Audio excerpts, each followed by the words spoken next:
Please rise for Queen Elizabeth's entrance.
Please join us in praying a Hail Mary for a successful performance. In the name of the Father, and of the Son, and of the Holy Spirit. Amen. Hail Mary, full of grace, the Lord is with thee.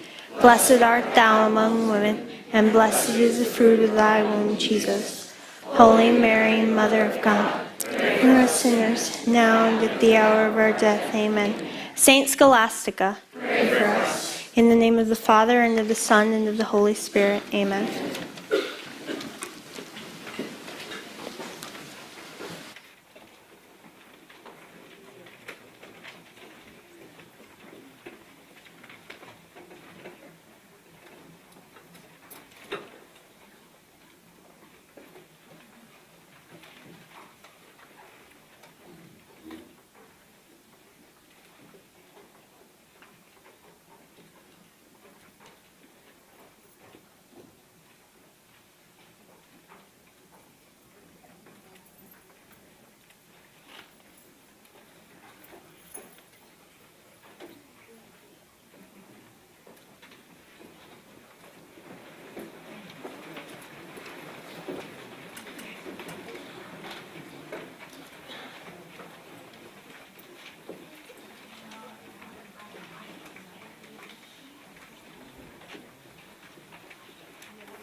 The country justice Shallow complains to Sir Hugh Evans, a Welsh parson, about Sir John Falstaff.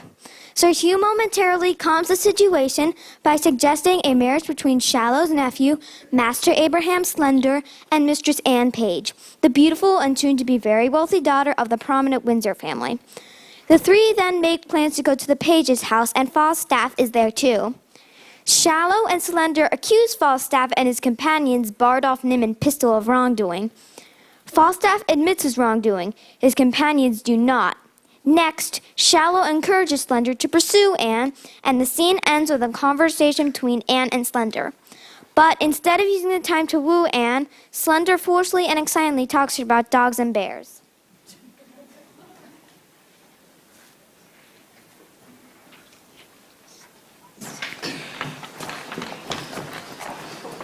Sir Hugh, persuade me not. I shall make a star chamber matter of it at the courthouse. If he were 20 Sir John Falstaffs, he shall not abuse Sir Robert Shallow, Esquire. In the county of Gloucester, thou art the justice of peace. Aye, cousin Slender. Aye, and thou art a gentleman born, Master Parson Sir Hugh. If Sir John Falstaff have committed disparagements unto thee, I am of the church, and will be glad to do my benevolence to make atonements and compromises between you. Nay, the king's council shall bear it. It is a riot. It is not fitting the church council here riot. There is no fear of God in the riot. Ha! Oh, my life, if I were young again, the sword should end it. It is better the quarrel be ended by friendly motions, and there is also another device in my brain, which peradventure brings good discretions with it. There is Anne Page, daughter to Master Thomas Page, who is very pretty. Mistress Anne Page. She has brown hair and speaks small like a woman. It is that very person as you will desire, and 700 pounds of moneys, and gold and silver, is the grandsire upon his deathbed. Give, when she is able to overtake 17 years old, 'Twere a good motion. We leave our parables and parables and desire a marriage between Master Abraham Slender and Mistress Page. Did her grandsire leave her 700 pounds? Aye, and her father will provide her a better penny more. I know the young gentlewoman. She has good gifts. 700 pounds and possibilities is good gifts. Well, then let us see honest Master Page. Is Falstaff there? The knight, Sir John, is there. And I beseech you, be ruled by your well-willers. I will beat the door for Master Page. What ho! God bless your house here. Who's there? Here is God's blessing, and your friend, and Justice Shallow, and your young Master Slender. I am glad to see your worships well. I thank you for my venison, good Master Shallow. Master Page, I'm glad to see you. Much good it do your good heart. I wished your venison better. It was illegally killed by Falstaff. How doth fair Mistress Page? And I thank you with my heart, law with my heart. Sir, I thank you. Sir, I thank you. By yea and no, I do. And I'm glad to see you, good Master Slender. How does your greyhound, sir? I heard say he was outrun. I could not be judged, sir. You'll not confess that your dog lost. That each will not, that each will not. 'Tis your fault, you, Slender, are in the wrong. 'Tis a good dog and a fair dog. Can there be more said? 'Tis good and fair. Is Falstaff there? Sir, he is within, and I would I could do a good office between you. He spoke as the Christians ought to speak. He hath wronged me, Master Page. Sir, he doth in some sort confess it. Sir, he hath wronged me. Indeed he hath. He hath, believe me. Robert Shallow, Esquire, saith he is wronged. Here comes Sir John.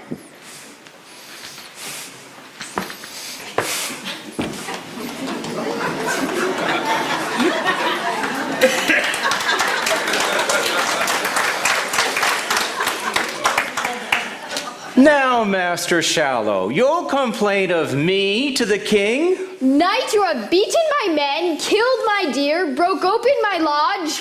I will answer it straight. I have done all this. That is now answered. The council shall know this. 'Twere better for you if it were not known in council. You'll be laughed at. Slender, I broke your head. What matter have you against me? Marry, sir, I have matter in my head against you. And your cheating rascals, Bardolph, Nym, and Pistol. You fool! How now, devil? Slice, I say, slice! That's my humor. Peace, I pray you. Now let us understand. There are 3 umpires in this matter, as I understand it. That is Master Page, there is myself, and lastly and finally, mine host, the Garter in at Windsor. We 3 shall hear it and end it between them. Very good. I will make a brief summary of it in my notebook, and we will afterwards work upon the cause as discreetly as we can.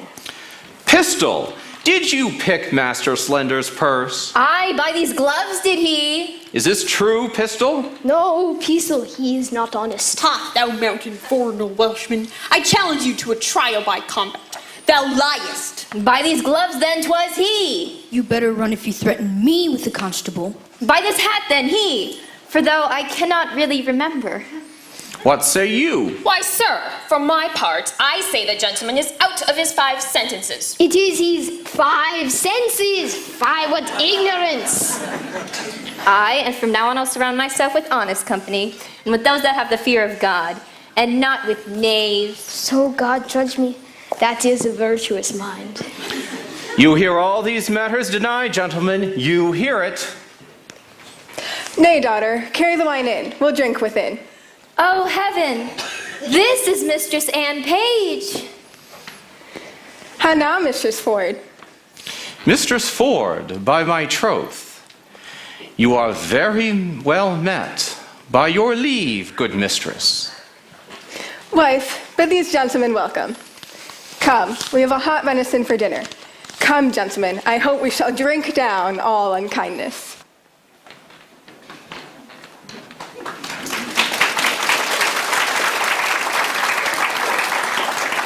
I had rather have 40 shillings. How now, Simple, where have you been? I must wait on myself, must I? Come, cuz, we wait for you. A word with you, cuz. Marry this cuz. There is as 'twere a marriage offer, made indirectly by Sir Hugh for you. Do you understand me? So I do, sir. You shall find reasonable. If it be so, I shall do that is reason. Nay, but understand me. So I do, sir. Give ear to his motions, Master Slender. I will description the matter to you, if you be capacity of it. Nay, I will do as my cousin Shallow says. I pray you pardon me. He's the justice of peace in this country. Simple though I stand here. But that is not the question. The question is concerning your marriage. Aye, there's the point, sir. Marry, is it? The very point of it.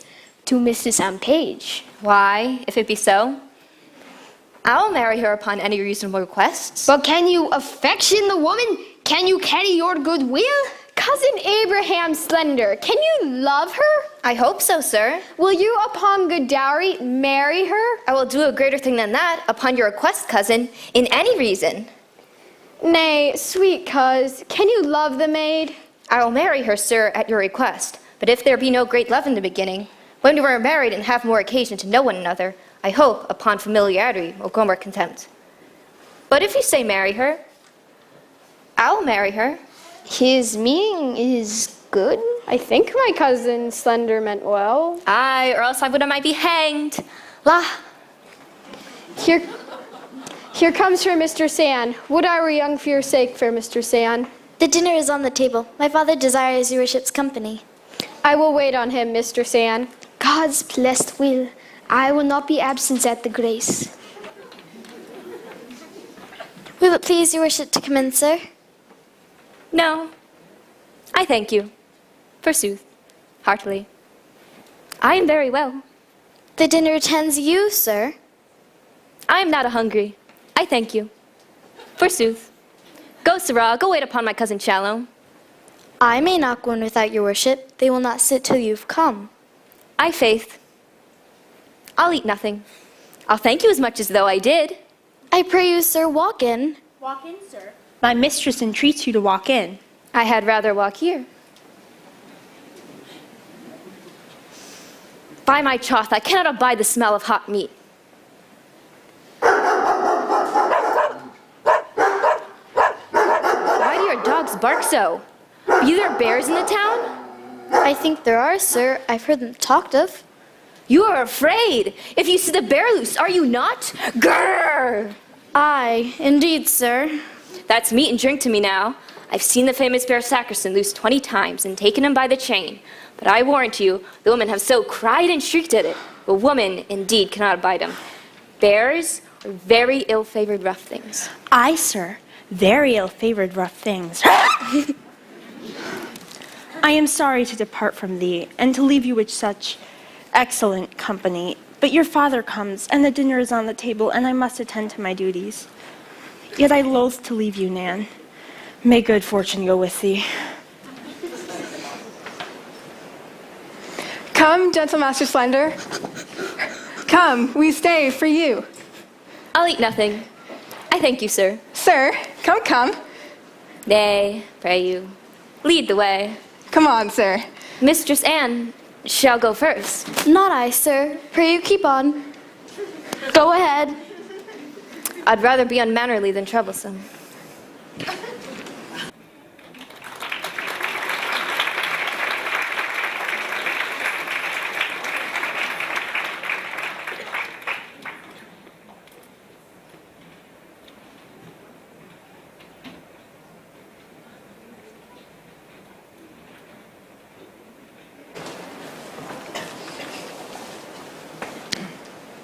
Evans sends Slender's servant Simple to Mistress Quickly, in the hopes that Mistress Quickly will win Anne's heart for Slender. Meanwhile, Falstaff reveals that he is broke, so he conspires with his men at the Garter Inn to pursue Mistress Page and Mistress Ford, due to the fact that both women are married to very wealthy men and control their husbands' money. He sends Nym and Pistol with identical love letters to Mistress Page and to Mistress Ford, but both men betray Falstaff and conspire to tell their husbands about his plan.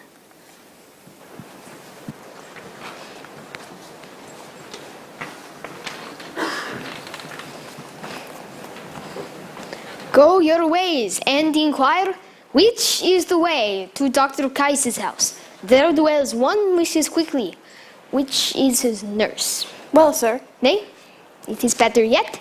Give her this letter, for it is a woman that is well acquainted with Mrs. Page. The letter is to plead the case and require her to solicit your master's desires to Mrs. Page. Pray you, be gone. I'll make an end of my dinner. There's pippins and cheese to come.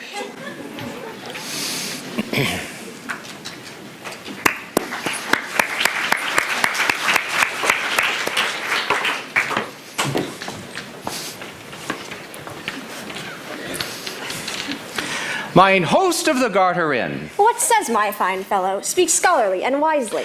Truly, mine host, I must turn away some of my followers. Discard, dismiss, let them move on. But why? Because my expenses are £10 a week. Thou art an emperor. Well, I can employ Bardolph. Do so, good mine host. I have spoke. Let him follow.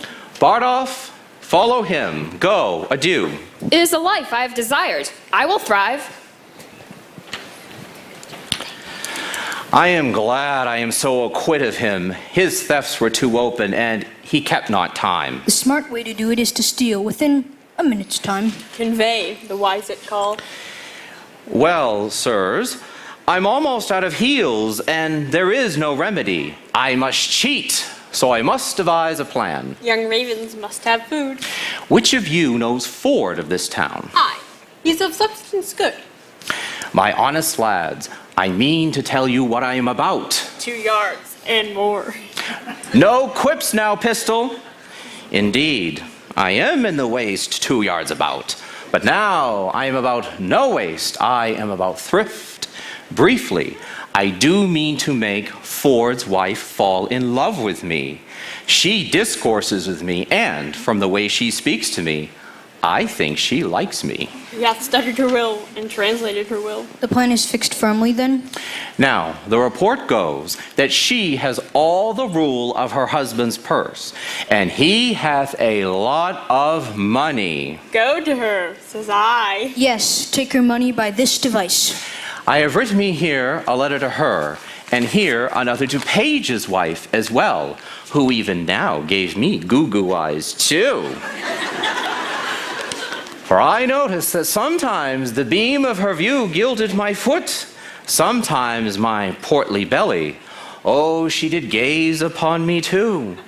Here's a letter for her, because she bears the purse too. She's all gold and bounty as well. I will make both of them fall in love with me. So go. Now, bear thou this letter to Mistress Page, and thou this to Mistress Ford. We will thrive, lads, we will thrive. Sir, I will not. Here, take the letter back. I too keep the have of reputation. Hold, sirrah. Bear you these letters tightly. Rogues, hence, avaunt. Let vultures gripe thy guts. High and low beguiles the rich and poor. I have plans which be humors of revenge. Wilt thou revenge? By sky and her star. With cunning or violence? With both, and I will tell the humor of this love to Master Page, and unfold Falstaff's plans to woo his wife. And I to Master Ford shall unfold how Falstaff will try to woo Mistress Ford. I will incense Master Page to jealousy. I second thee, and will do the same to Master Ford. Troop on.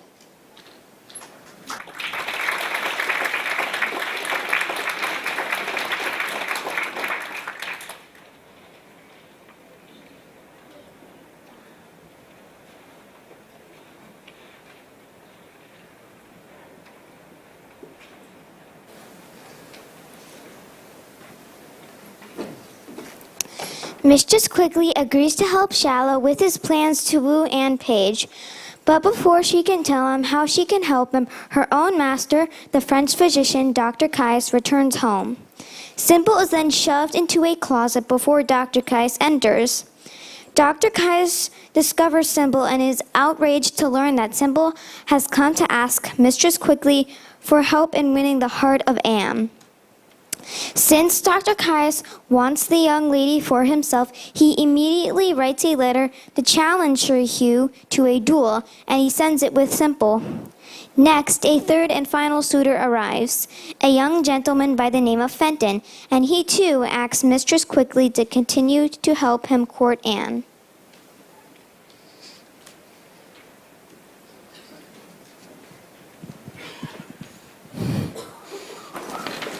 What, John Rugby? I pray you, go and see if you can see my master, Dr. Caius, coming. If you find anybody in the house, he will be angry. I'll go watch. Peter Simple, you say your name is? Aye, for fault of better. And Master Slender's your master? Aye. A softly sprited man, is he not? Aye, forsooth, he hath fought with a warner. Oh, I should remember him. Does he not hold up his head, as it were, and strut in his gait? Yes, indeed, does he. Well, heaven send Anne Page no worse fortune. Tell Master Parson Evans I will do what I can for your master. Anne is a good girl, and I wish... Out! Alas, here comes my master. We shall all be shent. Run in here, good young man. Go into this closet. He will not stay long. Go, John, go inquire for my master. I fear he be not well, that he comes not home. And down, and down, and down, down. What did you sing? I do not like these songs. Pray you, go and fetch in my closet my bags. My green the bags. Don't tell what I speak. My green the bags. Aye, forsooth. I'll fetch it too.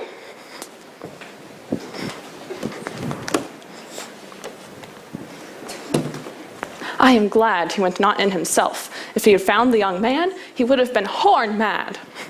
Is it this, sir? Oui, where is that nail Rugby? What? John Rugby? John? Here, sir. Pray you, go and fetch my rapier and come after my heels as it caught. By my troth, I tarry too long. There is some medicinal herbs in my closet that I will not for the world I shall leave behind. Ay me, he'll find the young man and be mad. Oh, devil, devil. What is in my closet? Where in the Rugby, my rapier? Good master, be content. Wherefore shall I be content? The young man is an honest man. What shall the honest man do in my closet? There is no honest man that shall sneak into my closet. I beseech you, hear the truth. He came of an errand to me from Parson Hugh. Well, I, forsooth, desire her to... Peace, I pray you. Peace to your tongue, speak of your tale. To desire this honest gentleman, your maid, to speak good word to Mrs. Anne Page for a master in of marriage. This is all indeed law, but I'll never meddle. Sir Hugh, send to you. Rugby, fetch me some paper. You tarry you a little while. I am glad he is so quiet. If he had been thoroughly moved, you should have heard him so loud. But, notwithstanding, I will do what I can for your master. But the French doctor, my master, himself is in love with Mistress Anne Page. But notwithstanding that, I know Anne's mind. That's neither here nor there. You give this letter to Sir Hugh. It is a challenge. I will cut his sword in the back. You may be gone. It is no good you tarry here. Alas, he speaks but for his friend. It is no matter for that. Do not you tell me that I shall have Anne Page for myself? But God, I will kill him. I will myself have Anne Page. Sir, the maid loves you, and all shall be well. Rugby, come to the court with me. If I have not Anne Page for myself, I shall turn your head out of my door. Follow my heels, Jacques Rugby. You shall have Anne fool's head of your own. Nay, I know Anne's mind. Never a woman in all of Windsor knows more of Anne's mind than I do. Who's within there? Ho! Who's there? Come near the house, I pray you. How now, good one? What news? How does the pretty Mistress Anne? In truth, sir, and she is pretty and honest and gentle, and one that likes you. Praise heaven for it. Shall I do any good, thinkest thou? Shall I not lose my suit? Troth, sir, all is in his hands above. But, Master Fenton, I will be sworn on a book. She loves you. Well, I will see her today. Hold there. There's money for thee. Let me have thy voice on my behalf. If thou seest her before me, commend me. Will I? In faith. And I will tell your worship more the next time we have confidence, and about other wooers. Well, farewell. I am in great haste now. Farewell to your worship. Truly, an honest gentleman, but Anne loves him not, for I know Anne's mind as well as another does. Out upon it, what have I forgot?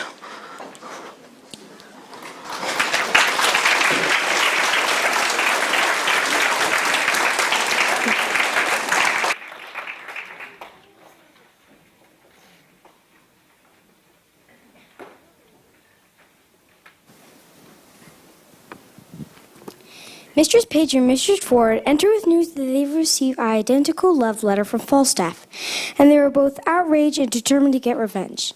So they set off with Mistress quickly to set a plan in motion. Next, their husbands arrive and discuss what Bissell and Nym have told them concerning Falstaff's plan of wooing their merry wives.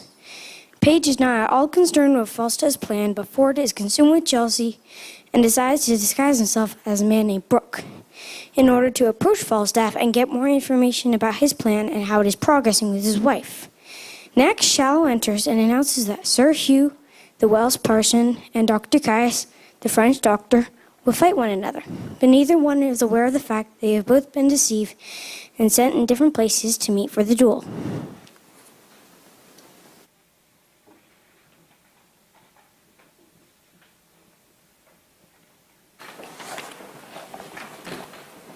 What? Have I escaped love letters in the holiday time of my beauty? And am I now a subject for them? Let me see. Ask me no reason why I love you. You're not young. And no more am I. And go to then their sympathy. You are merry, so am I. Ha. Ha? Then there's more sympathy. You love sack, and so do I. Would you desire better sympathy? Let it suffice thee, Mistress Page, at the least, if the love of a soldier can suffice, that I love thee. I will not say pity me. 'Tis not a soldier-like phrase, but I say love me. Buy me thine own true knight, by day or night, or any kind of light, with all his might for thee to fight. John Falstaff? What is this? A wicked world, one that is well nigh worn to pieces with age, to proclaim himself a young gallant. What an unweighed behavior hath this fool picked, that he dare in this manner assay me? Why, he hath not been thrice in my company. How shall I be revenged on him? For revenged I shall be. Mistress Page, trust me, I was coming to your house. And trust me, I was coming to you. You look very ill. Nay, I'll ne'er believe that. I have to show to the contrary. Faith, but you do in my mind. Well, I do then. Yet I say you could show to the contrary. Oh, Mistress Page, give me some counsel. What's the matter, woman? Oh, woman, if it were not for one trifling respect, I could come to such honor. What is it? Read, perceive how it might be courted and praised. What tempest, I wonder, through this great big whale with so many tons of oil in his belly, ashore at Windsor. How shall I be revenged on him? I think the best way were to entertain him with hope, till the wicked fire of his love have melted him. Did you ever hear the like? Letter for letter, but that the name of page and for differ. To thy great comfort in this mystery of ill opinions, here's the twin brother of thy letter. I warrant he hath 1,000 of these letters, writ with blank space for different names. Sure more! And these are probably of the second edition he will write them. Out of doubt, for he cares not what name he puts on them. Why, this is the very same, the very word, the very hand. What doth he think of us? Nay, I know not, but it makes me almost ready to quarrel. I'll treat myself like one I am not acquainted withal, for unless he knows some quality in me that I know not in myself, he would never have confessed his love. Well, I'll be sure to keep them away. So will I. But let's be revenged on him. Let's appoint him a meeting. Make him think we like him too, and teach him a lesson by having him pawn his horses to mine host of the Garter Inn. Indeed, I will consent to any act of villainy against him. That may not sully the integrity of our honesty. Oh, that my husband saw this letter. It would give eternal food to his jealousy. Look where he comes, and my good man too. He's as far from jealousy as I am from giving him cause. And that, I know, is an unmeasurable distance. You're the happier woman.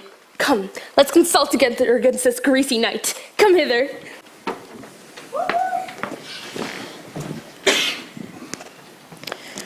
Well, I hope it is not so. Sir John loves thy wife? Why, sir? My wife is not young. He woos both high and low, both rich and poor, both young and old. Love my wife? Very much. Take heed, have open eye, believe it. It is true. I will be patient. I will find out this. And this is true. I like not lying. He wanted me to carry the letter to her. He loves your wife. My name is Corporal Nim. I speak and vouch 'tis true. My name is Nim. And Falstaff loves your wife. I will seek out Falstaff. I've never heard such a drawling, affecting rogue. And if I do find it is true, I'll take steps against it. I will not believe such a scoundrel, though the priest of the town commended him for a true man. 'Twas a good, sensible fellow. Well, how now, Meg? Whither go you, George? Hark you. How now, sweet Prink? Where art thou melancholy? I melancholy? I'm not melancholy. Get thee home. Go. Faith, thou hast some whims in thy head. Now will you go, Mistress Page? I'll come along with you. You will come to dinner, George? Look who comes yonder. She shall be our messenger to this paltry night. Trust me, I thought in her. She'll fit the part. You are come to see my daughter Anne? Aye, forsooth. And I pray, how does good Mistress Anne? Go in with us and see. We'll have an hour's talk with you. How now, Master Ford? You heard what this knave told me, did you not? Yes, and you heard what the other told me. Do you think there's any truth in it? I do not think the knight would venture it, though these that accuse him in his intent towards our wives are a pair of his discarded men. Very rogues, now they be out of service. They were his men? Mary, were they? I like it never the better for that. Do they lodge at the Garter Inn? Aye, Mary. If he should intend this love towards my wife, I would turn her loose to him, and I'm sure he'll get no more than her sharp words. I do not misdoubt my wife, but I'll be loath to trust them. A man may be too confident. Look where my ranting host of the Garter Inn comes. There's usually money in his purse when he looks so merrily. How now, mine host? How now? Thou art a gentleman. I follow, mine host, I follow. Good evening, good Master Page. Master Page, will you go with us? We have sport in hand. Tell him. Sir, there's a fray to be fought between Sir Hugh the Welsh parson and Caius the French doctor. Good, mine host of the Garter, a word with you? What sayest thou? Will you go with us to behold it? My merry host hath been appointed referee, and I think hath appointed them different meeting places. Hark, I will tell you what our sport shall be. And hast thou no suit against my knight, my guest? None, I insist. But I'll give you a bottle of burnt sack if you give me access to him. And tell him my name is Brooke, only for a jest. Thou shalt have it, and thy name shall be Brooke. It is a merry night. Will you go, gentlemen? I'll go with you, mine host. I have heard the Frenchman hath good skill in his rapier. Tut, sir, in these days what is important is space between fencers. Your lunges, staccatos, and the heart, Master Page. Real fencing is a matter of the heart. Here, boys. Here. Shall we go? Have with you. I would rather hear them scold than fight. Though Page be a secure fool, and stands so firmly on his wife's frailty, I cannot put off my opinion so easily. She was in Falstaff's company at Page's house, and maybe she likes him too. Well, I will look further into it. I will put on a disguise to sound Falstaff. If I find her honest, I lose not my labor. If she be otherwise, 'tis labor well bestowed.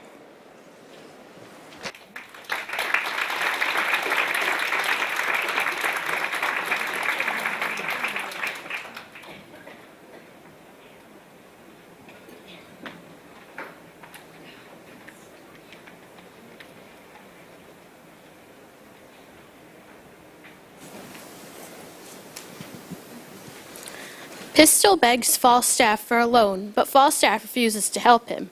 Next, Mistress quickly interrupts with the happy news that both Mistress Page and Mistress Ford are in love with Falstaff, and that Mistress Ford has invited Falstaff to her home.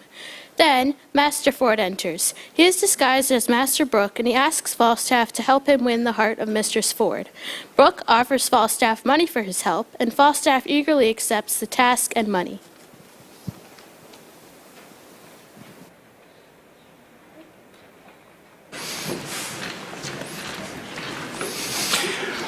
I will not lend thee a penny, not a penny. I have persistently and irritatingly begged good friends for reprieves for you and your coach fellow Nym, and if I hadn't, you'd be looking through a prison window. I've lied to my friends that you are good soldiers and brave fellows, and when Mistress Bridget lost the handle of her fan, I swore upon my honor that thou hadst it not. Add a word, hang no more about me. Go to. You'll not bear a letter from me, you rogue. You stand upon your honor. I myself sometimes, leaving the fear of God, am fain to hide my honor in my necessity and steal and lie. Yet you, rogue, under the shelter of your honor, you will not help me. Sir, Sir, here's a woman would speak with you. Let her approach. Give your worship good morrow. Good morrow. May I vouchsafe your worship a word or two? 2,000, fair woman, and I'll vouchsafe thee the hearing. There is one Mistress Ford, sir. I pray you, come a little nearer this ways. I myself dwell with Master Dr. Caius. Well on. Mistress Ford, you say? Your worship says very true. I pray your worship, come a little nearer this ways. I warrant thee nobody hears. Well, Mistress Ford, what of her? Why, sir, she's a good creature. Lord, Lord, your worship's a wanton. Well, heaven forgive you and all of us, I pray. Mistress Ford, come, Mistress Ford. There have been knights and lords and gentlemen with their coaches, I warrant you. Coach after coach, letter after letter, gift after gift, I warrant you. In silk and gold, the finest, that would have won any woman's heart. And yet, I warrant you, they can never get an eye wink of her. And yet there have been earls. But what says she to me? Be brief. Marry, sir. She hath received your letter, for the which she thanks you 1,000 times, and gives you to notify that her husband will be absent from his house between 10 and 11. 10 and 11? Aye, forsooth. And then you may come and see the picture she says that you know of, for her husband, Master Ford, will be from home. Alas, the sweet woman leads an ill life with him. He's a very jealousy man. She leads a very disagreeable life with him. 10 and 11. Woman, commend me to her. I will not fail her. Why, you say well, but I have another message for your worship. Mistress Page hath her hearty commendations to you too. And let me tell you, she's as virtuous a decent, honest wife, one who will not miss morning nor evening prayer. And she bade me tell you that her husband is seldom from home, but she hopes there will come a time. I never knew a woman so dote upon a man. Surely, I think you have charms. Why, yes, in truth. Not I, I assure thee, setting the attractions of my good looks aside, I have no other charms. Blessing on your heart for it. But, I pray thee, tell me this, has Ford's wife and Page's wife acquainted each other how they love me? That were a jest indeed. They have not so little grace, I hope. That were a trick indeed. But Mistress Page desires you to send her your little page, for love's sake. Her husband hath a marvelous affection to the little page. And truly, Master Page is an honest man. Never a wife in all of Windsor leads a better life than she does. Do what she will, say what she will, take all, pay all, go to bed when she wishes, rise when she wishes. All is as she will, and truly she deserves it. For if there be a kind woman in Windsor, she is one. Remember, you must send her your page, no remedy. Why, I will. But do so then, and he may come and go between you both, and have a watchword, that you may know one another's mind. And the boy need never understand anything, for 'tis not good that children should know anything. Fare thee well. Commend me to them both. There's my purse. I am yet thy debtor. Boy, go along with this woman. This news distracts me. Sir John, there's one Master Brooke below, would fain speak with you and be acquainted with you, and hath sent your worship a morning's draught of sack. Brooke is his name? Aye, sir. Call him in.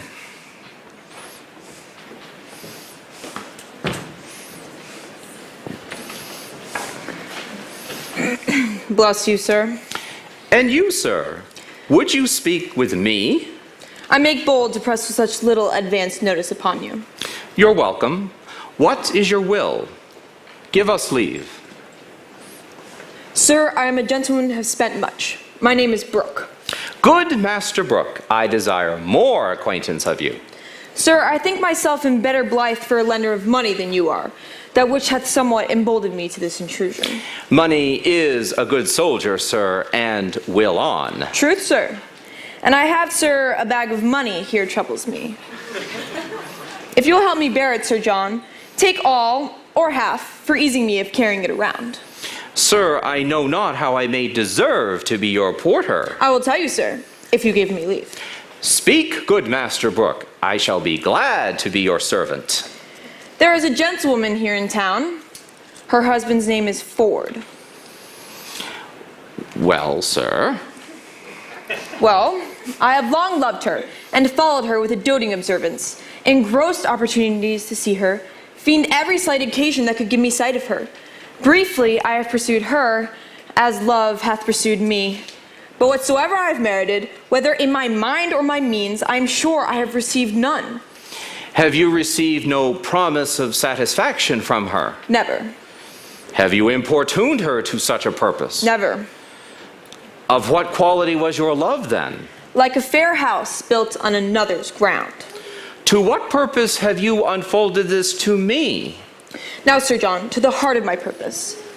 You are a gentleman of excellent breeding, admirable discourse, and widely received in society for your many warlike, courtlike, and learnt accomplishments. Oh, sir. Believe it, for you know it. Now, here's money. Spend it, spend more, spend all I have. Only give me so much as your time in exchange for it. Win Ford's wife's heart. If any man may, you may, as soon as any. Would it apply well to the vehemency of your affection that she should love me rather than you? Methinks you prescribe to yourself very preposterously. Understand my drift. If she can love you, then perhaps she can love me too. Master Brooke, I will first make bold with your money. Next, give me your hand. And last, as I am a gentleman, she shall soon fall in love with you. Want no money, Sir John, you shall lack none. Lack no Mistress Ford, Master Brooke, for I shall meet with her, I may tell you, by her own appointment. Even as you came into me, her assistant parted from me. I shall meet with her tonight between 10 and 11, for at that time the jealous, rascally knave, her husband, will be out. Come to me at night, you shall know all. I am blessed in your acquaintance. Do you know Ford, sir? Hang him, poor knave. I know him not.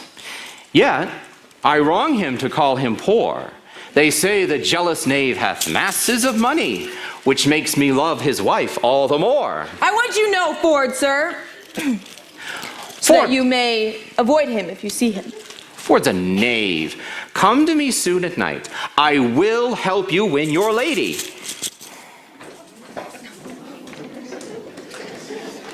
My heart is ready to crack with impatience. Who says this is improvident jealousy? My wife hath sent to him. The hour is fixed, the match is made. Would any man have thought it? Page is a fool. He will not be jealous. God be praised for my jealousy. 11 o'clock the hour. I will come there before, be revenged on Falstaff and laugh at Page. I will about it. Fie, fie, fie.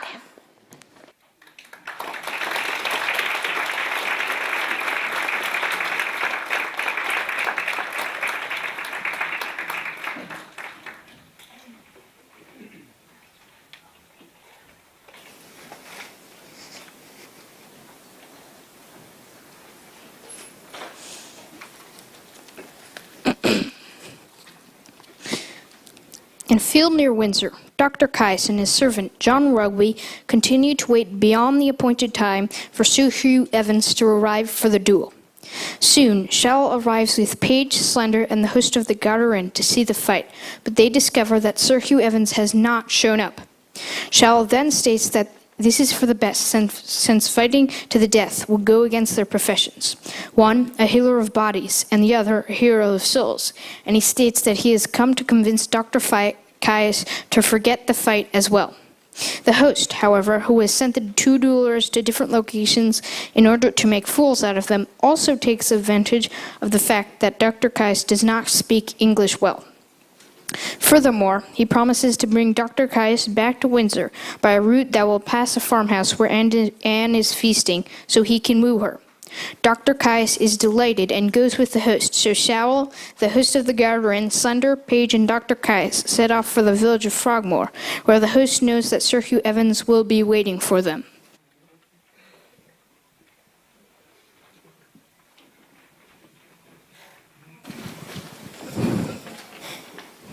Jacques Rugby. Sir? What is the clock, Jacques? 'Tis past the hour, sir, that Sir Hugh promised to meet. By God, he saved his soul that he is no come. He is praised by both hell that he is no come. By God, Jacques Rugby, he's dead already if he be come. He is wise, sir. He knew your worship would kill him if he came. By God, that herring is no dead, so as I will kill him. Take a rapier, Jacques. I will tell you how I will kill him. Alas, sir, I cannot fence. Silly, take a rapier. Forbear, here's company.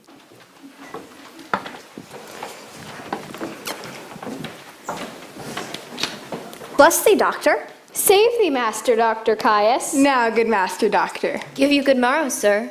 What be I 1, 2, 3, 4 come for? To see you fight. To see you march back and forth, from side to side. To see you here, to see you there. To see you pass your punto, thy stock, thy reverse. Is he dead? Is he dead? By God, he is a coward, priestess of world. He's not show his face. I pray you bear witness to me that I have stayed here 2, 3, 6 or 7 hours for him, and he is not come. He is the wiser man, Master Doctor, for he is the cure of souls, and you are the cure of bodies. If you should fight, you go against your own professions. Is it not true, Master Page? Master Shallow, you have yourself been a great fighter, though now a man of peace. Master Page, though I now be old and of the peace, when I see a sword out, my finger itches to make one. Though we be justices and churchmen, Master Page, we still have some youth left in us. 'Tis true, Master Shallow. It will be found so.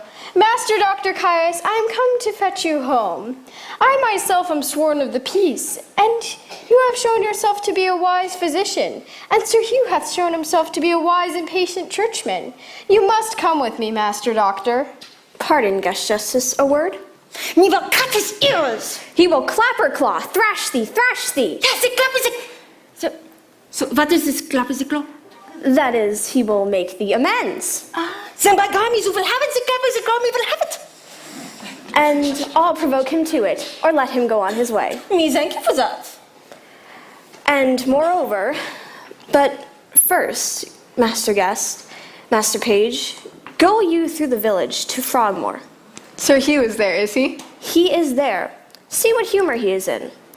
I'll bring the doctor about by the fields. Will it do well? We will do it. Adieu, good Master Doctor.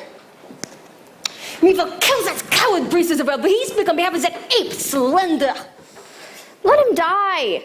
See thy impatience. Throw cold water on thy collar. Go about the fields with me to Frogmore. I will take you to our Mistress Anne Page's, at a farmhouse of feasting, and thou shalt woo her. Said I well? Me thank you for that. By God, I love you, and I shall procure for you the good guest, the earl, the knights, the lords and the gentlemen, all my patience. For the which I will be thy advocate toward Anne Page. Said I well? By God, 'tis good. Well said. Let's go then. Come at my heel, Jacques Rugby.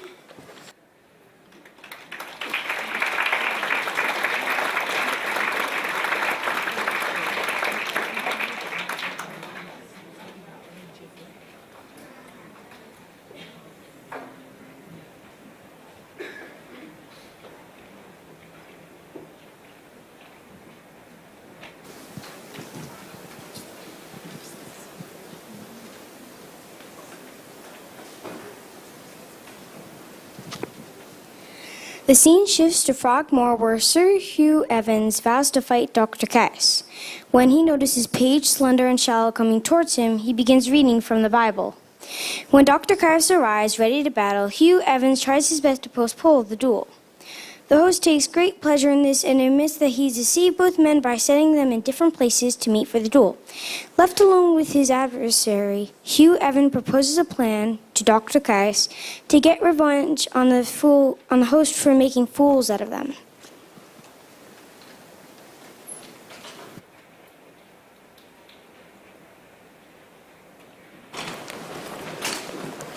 I pray you now, which way have you looked for Master Caius, which calls himself Doctor of Physic?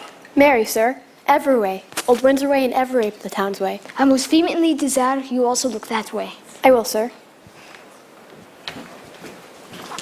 Bless my soul, how full of colors I am, entrancing the mind.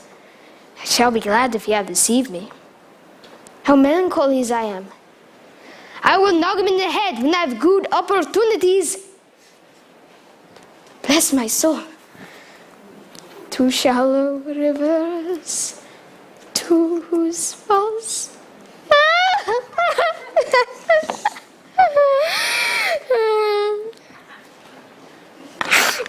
Mercy on me. I have great dispositions to cry. Yonby is coming this way, Sir Hugh. He's welcome. Melodious birds sing madrigals. What weapons is he? No weapon, sir.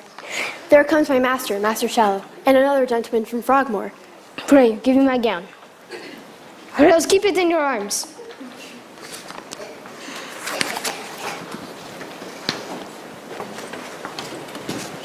How now, Master Parson? Good morrow, Sir Hugh. It appears it is hard to keep a good student from his book. Sweet Anne Page. The fool Slender. Save you, good Sir Hugh. Bless you from his mercy's sake, all of you. What, the sword and the ward? Do you study them both, Master Parson? And youthful still, in your doublet this raw day. There is reasons and causes for it. We are come to you to do a good office, Master Parson. Very well, what is it? Yonder is a most reverend gentleman, who belike having received wrong by some person, is at most odds with his own gravity and patience that ever you saw. I have lived 80 years and upward. I have never yet met a man of his patience, gravity, learning, so indifferent to his own reputation. What is he? I think you know him, Master Dr. Caius, the renowned French physician. God's will! He is a fool! He is a knave besides, a cowardly knave as you would desire us to be acquainted withal. I warrant you, he's the man should fight with him. Oh, Sweet Anne Page. Oh, heavens. It appears so by his weapons. Prepare them asunder. Here comes Master Dr. Caius. Nay, Master Parson, do not take out your weapon. Disarm them and let them talk. Let them keep their limbs and hack our English language.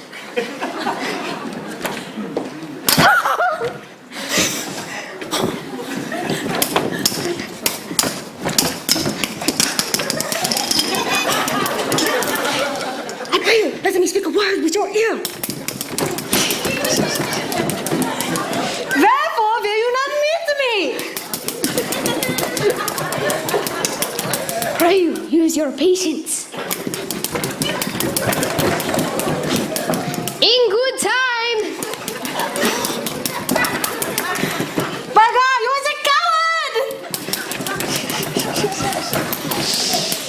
Pray you, let us not be laughing stocks to other men's humors. I desire your friendship, and I will one way or another make you amends. I will knock you in the head for missing your meetings and appointments. Diablo! How Rugby? But who stays up there? Have I not waited for him to kill him? Have I not? At the place I did the point. As I am a Christian soul now, look you, this is the place appointed. I will be judged by mine host, the Garter Inn at Windsor. Peace, I say. French and Welsh. Soul cure and body cure. That is very good. Excellent. Peace, I say. Hear me.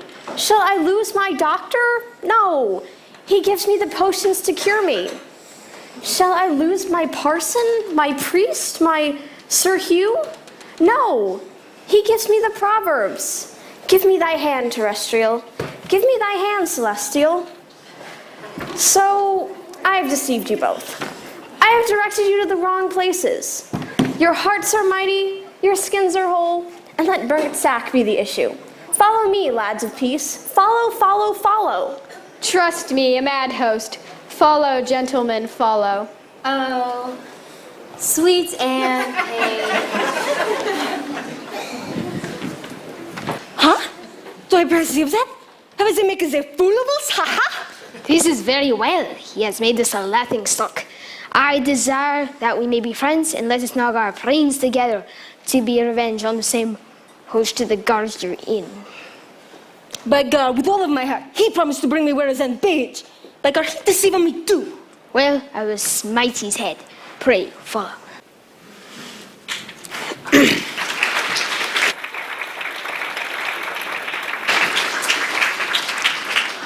Mistress, You will never believe what I just beheld. I overheard that fool Slender proclaim your name in such a pining, lovesick manner, and I also beheld the French doctor your mother prefers screaming, Diabla, Diabla, while slashing at the Welsh parson. Between the two accents, I could barely understand a word, yet I was mesmerized by such a wild spectacle. Oh, sweet Anne Page, oh, sweet Anne Page, I never heard such an affecting rogue. Oh, my sweet Mistress Nan, thou canst not be married to neither the doctor nor that fool Slender.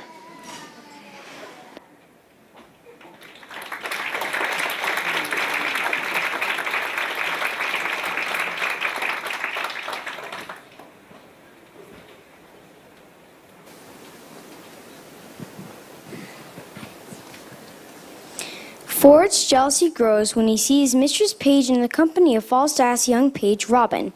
In addition, a debate continues regarding Anne Page's various suitors. Master Page states that he favors Master Slender, while his wife prefers Dr. Cass. When the host of the Garter Inn mentions the gentleman, Master Fenton, Page refuses to allow his daughter to marry him.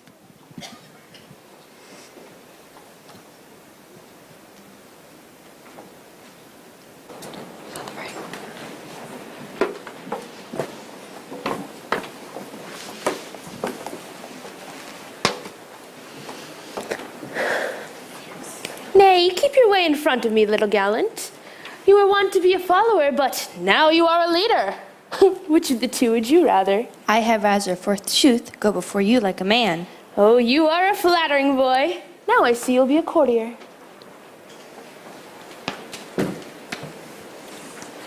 Well met, Mistress Page. Whither go you? Truly to see your wife. Is she at home? Indeed she is, and as idle as she may hang about for want of company. I think if your husbands were dead, you would be together all the time. Be sure of that. Who is this sprucely dressed fellow with you? I cannot tell what his name is. My husband got him from somewhere. What is your knight's name, sirrah? Sir John Falstaff. Sir John Falstaff? I can never hit on's name. There is such a friendship between my husband and he. Is your wife at home indeed? Indeed she is. And by your leave, sir, for I am sick till I see her. Hath Page any brain? Hath he any eyes? Hath he any thinking? Surely they sleep. He hath no use of them. Why, this boy will carry a letter 20 miles as easy as a cannon will shoot. And he gives his wife opportunity to see him. And now she is going to my wife and Falstaff's boy with her. Well, I will take him, Mistress Page, and my wife by surprise and reveal Page as a fool. And to these proceedings, all my neighbors shall applaud. The clock gives me my cue, and my foreknowledge bids me search. I will find him, for it is as positive as the earth is firm that he is there. I will go.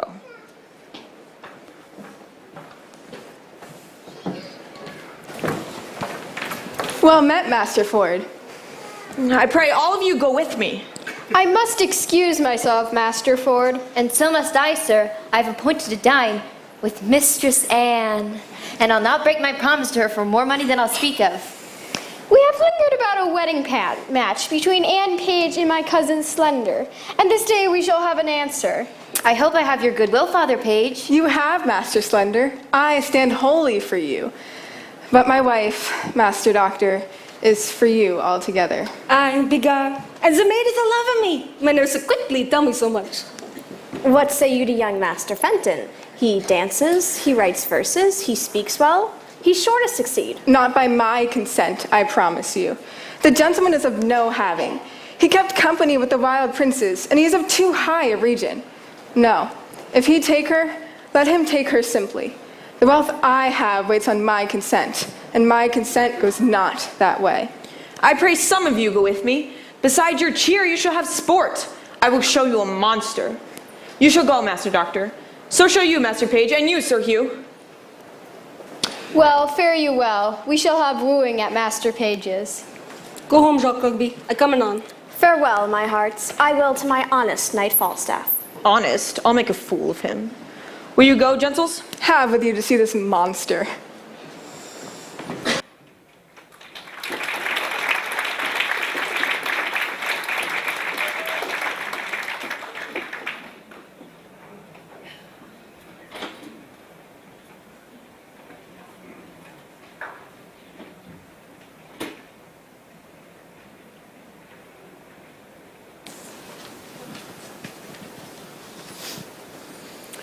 Falstaff steps into the trap set for him by Mistress Page and Mistress Ford, for within minutes of arriving at Mistress Ford's home, he finds himself transported out of her house in a dirty laundry basket in order to avoid discovery by her husband. Master Ford is fooled as well, since he expected to find Falstaff in his home. Mistress Ford is pleased that Falstaff and her husband have both been deceived, and the two merry wives immediately begin planning another trick on Falstaff. In addition, Dr. Caius and Hugh Evans reaffirm their plan to get revenge on the host.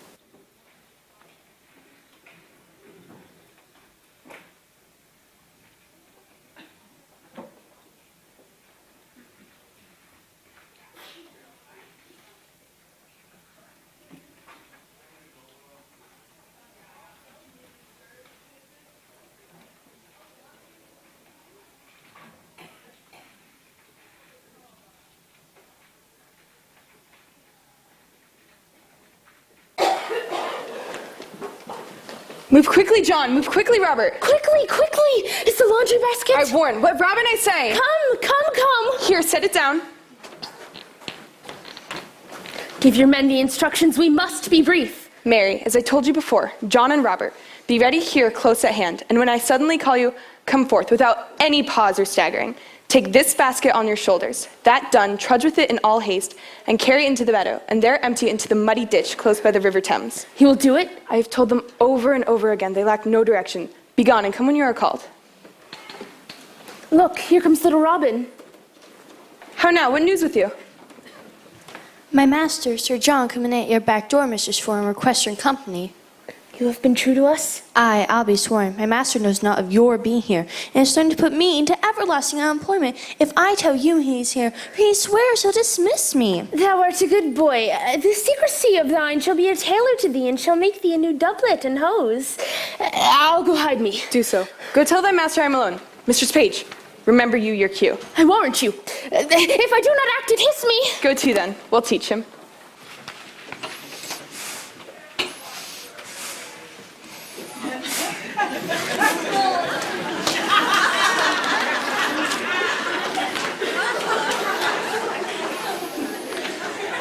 Have I caught thee, my heavenly jewel?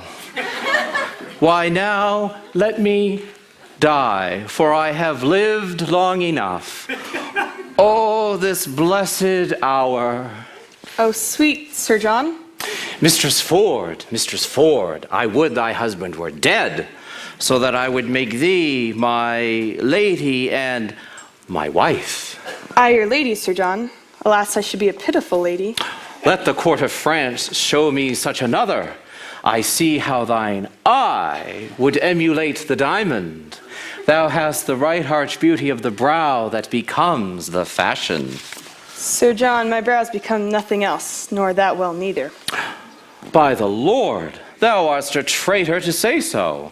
Thou wouldst make thee perfect courtier. Come, thou canst not hide it. Believe me, Sir John, there's no such thing in me. What made me love thee? Let that persuade thee that there's something extraordinary in thee. I love thee and none but thee, and thou deservest it. Do not deceive me, Sir John. I fear you love Mistress Page. Thou might as well say I love to walk by the prison gate, which is as hateful to me as the reek of the lime kiln. Well, heaven knows how I love you. Keep in that mind, I deserve it. Nay, so I must tell you, so you do. Mistress Ford, here's Mistress Page at the door, sweating and puffing and looking wildly, and we need to speak with you presently. She shall not see me. I'll hide myself behind the arras. Do so. She's a very tattling woman. How now? What's the matter? Mistress Ford, what have you done? You're shamed, you're overthrown, you're undone forever. What's the matter, good Mistress Page? Alas, Mistress Ford, to have such a good and honest man as your husband, and to give him such cause of suspicion. What cause of suspicion? What cause of suspicion? For shame. How am I mistaken you? Why, alas, what is the matter? Your husband's coming hither, woman, with all the officers in Windsor to search for a gentleman that he says is here now in the house. You are undone. 'Tis not so, I hope. Pray heaven it be not so, that you have such a man here. But 'tis certain your husband's coming hither, with half a Windsor at his heels to search for such a one. Oh, I come before to tell you, if you know yourself clear of blame, why then, I am glad of it. But if you do have such a friend here, convey him out. Be not stunned. Call all your senses to you.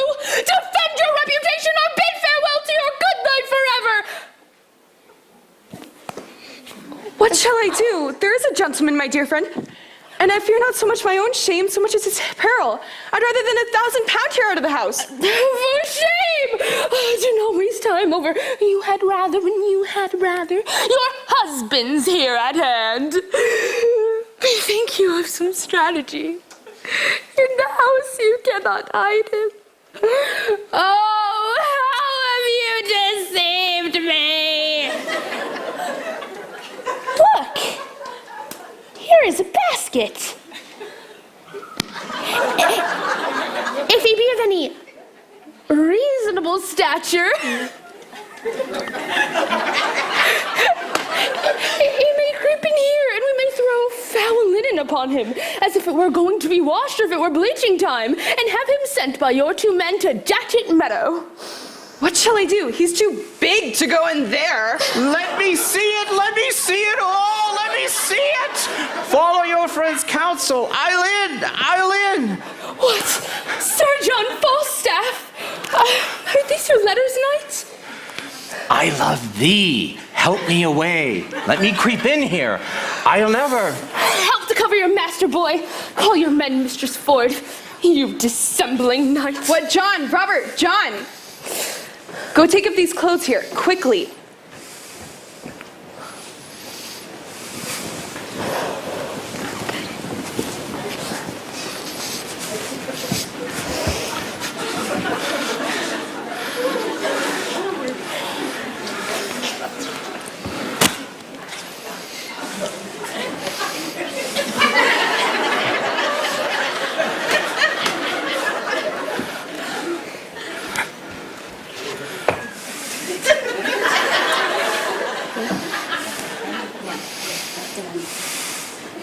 Why aren't you moving? Quickly! Carry them to the laundress and Datchet meet. Quickly!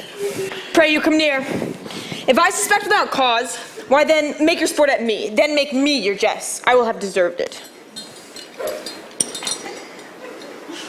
Whither bear you this? To the laundress, forsooth. Ow! Ow! Ow! Ow! Ow! Why? What do you care where they bear it? Gentlemen, I dreamt a dream last night. I will tell you my dream. Here are my keys. Ascend my chamber, seek, search, find out. I warrant will reveal a fox. Let me stop this way first.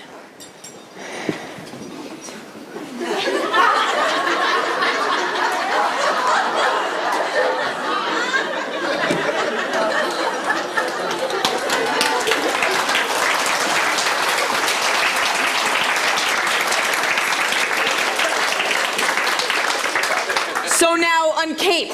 Good, Master Ford, be calm. You wrong yourself too much. True, Master Page. Up, gentlemen, you shall see sport anon. Follow me, gentlemen. This is very fantastical humors and jealousies. My God, it's not a passion of France. It's not jealous in France.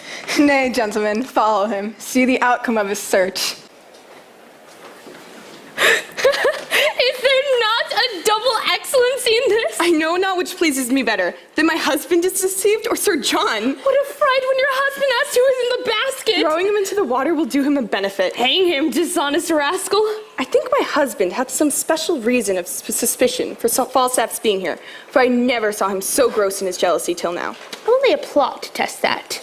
and we will yet have more tricks with Falstaff. Shall we send that foolish Mistress Quickly to him and make excuses for throwing him into the water to give him another hope to betray him to another punishment? We will do it. Have him sent for tomorrow at 8 o'clock to have amends. He's not here I searched for. Maybe the knave lied. Heard you that? You do yourself mighty wrong, Master Ford. I must bear it. If there be anybody in the house, in the chambers, in the coffers, in the cupboards, heaven forgive my sins on the day of judgment. By God, no right too. There is nobody's. Fie, Master Ford. Are you not ashamed? What spirit, what devil incites this imagination? 'Tis my fault, Master Page. I suffer for it. Your wife is as honest a woman as among 5,000, and 500 too. By God, she is an honest woman. Well, I promise you dinner. Come, walk in the park, and I will reveal to you why I have done this. I pray you pardon me. Pray, wife, pray, Mistress Page, pardon me. Well, let's go in, gentlemen. But trust me, we'll mock him. I do invite you tomorrow morning to my house, to breakfast. After, we'll go bird hunting together. Shall it be so? Anything. I pray you go, Master Page.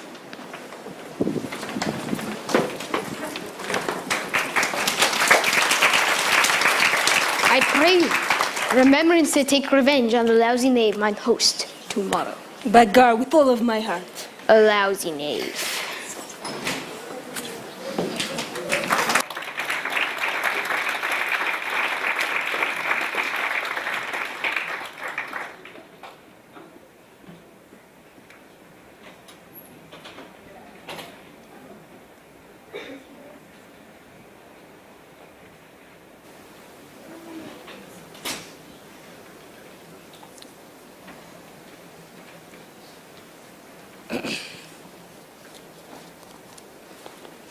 Fenton tells Anne Page that he loves her, although he admits that he first began wooing her because of her father's wealth. However, their conversation ends abruptly when Slender arrives. Slender attempts to engage Anne in small talk for a few moments, but Mistress Page and Mistress Quickly suddenly join them. Anne makes it known that she does not like Slender or her mother's choice of a suitor, who is Dr. Caius. Mistress Quickly announces that she will try to help all three potential suitors.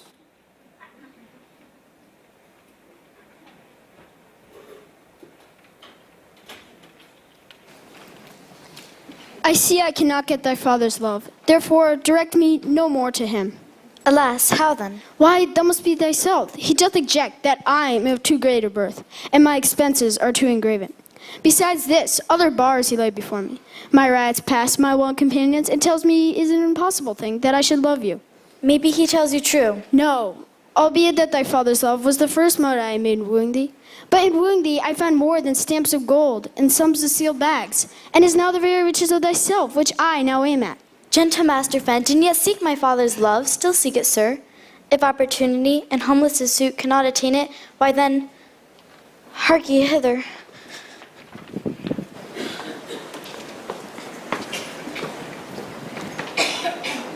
Break their talk, Mistress Quickly. My kinsman shall have a try. I will try one way or another. Be not dismayed. No, she shall not dismay me. I care not for that. That I'm afeard. Hark ye, Master Slender would speak a word with ye. I come to him. This is my father's choice. Looks handsome, and 300 pounds a year. And how does good Master Fenton? Pray you, a word with you. She's coming. Oh boy, thou hadst a father. Woo like he wooed your mother. Be like him. I had a father, Mistress Anne. My uncle can tell you good jests of him. Pray you, uncle, tell Mistress Anne how my father stole 2 geese from a pen, good uncle. Mistress Anne, my kinsman loves you. Aye, that I do. As well as I love any woman in Gloucestershire. He will maintain you like a gentlewoman. Aye, that I will. He will give you 100 pounds in the marriage contract in case you become a widow. Good Master Shallow, let him woo for himself. Mary, I thank you for that. I thank you for that good comfort. She calls you, cuz. I'll leave you. Now, Master Slender. Now, good Mistress Anne. What is your will? My will? Odds heartling, that's a pretty jest indeed. I never made my will yet. I thank heaven. I am not such a sickly creature. I give heaven praise.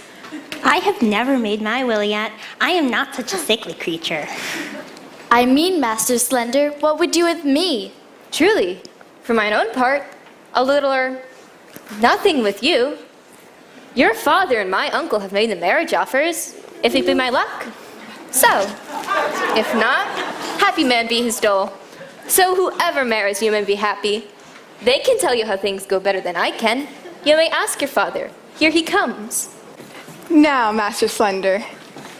Love him, daughter Anne. Why, how now? What does Master Fenton here? You wrong me, sir, thus still to haunt my house. I told you, sir, my daughter is disposed of. Sir, be not impatient. Good Master Fenton, come not to my child. She is no match for you. Sir, will you hear me? No, good Master Fenton. Come, Master Shallow. Come, son Slender, in. Knowing my mind, you wrong me, Master Fenton. Speak to Mistress Page. Good Mistress Page, because I love your daughter so, in such a righteous fashion as I do, perforce all quetches, rebukes, and manners, I must advance the colors of my love, and not retire. Let me have your goodwill. Good mother, do not marry me to yon fool. I do not intend it. I seek you a better husband. That's my master, Master Doctor. Alas, I'd rather be set alive with the earth than pelted to death with turnips. Turnips? Come, trouble not yourself. Good Master Fenton, I will not be your friend nor enemy. My daughter will I question about how she loves you, and as I find in her, so am I inclined. Till then, sir, farewell. She must needs go in. Her father will be angry. Farewell, gentle mistress. Farewell, Nan. This is my doing now. Nay, said I, will you cast away your child on a fool and a physician?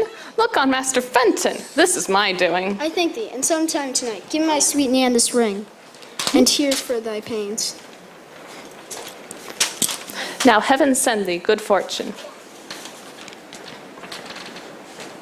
A kind heart he hath.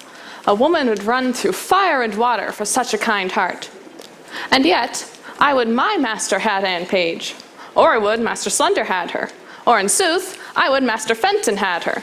I will do what I can for them all three, for so I have promised, and I will be as good as my word. But speciously for Master Fenton. Well, I must now undertake another errand to Sir John Falstaff for my two mistresses. What a beast am I to slack it.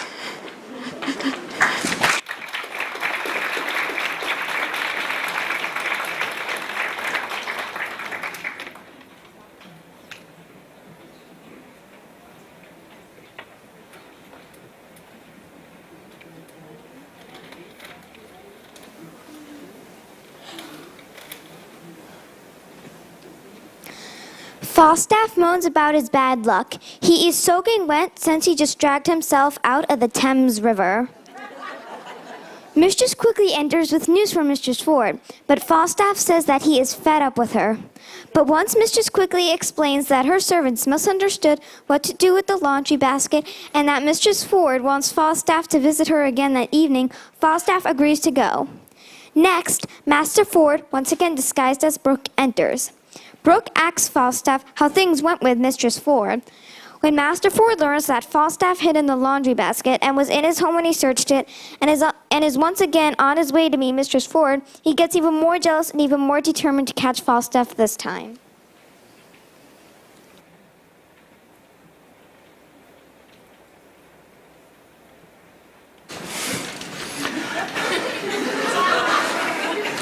Bardolph, I say. Here, sir.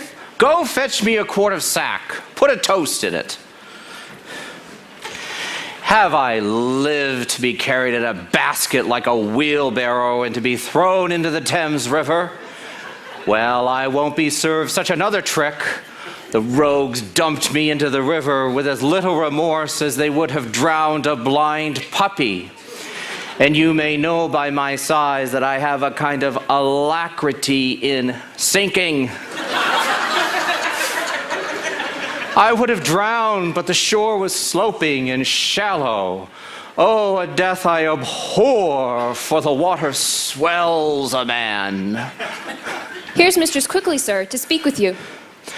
Pour in some warm sack first. My belly's as cold as if I'd swallowed snowballs.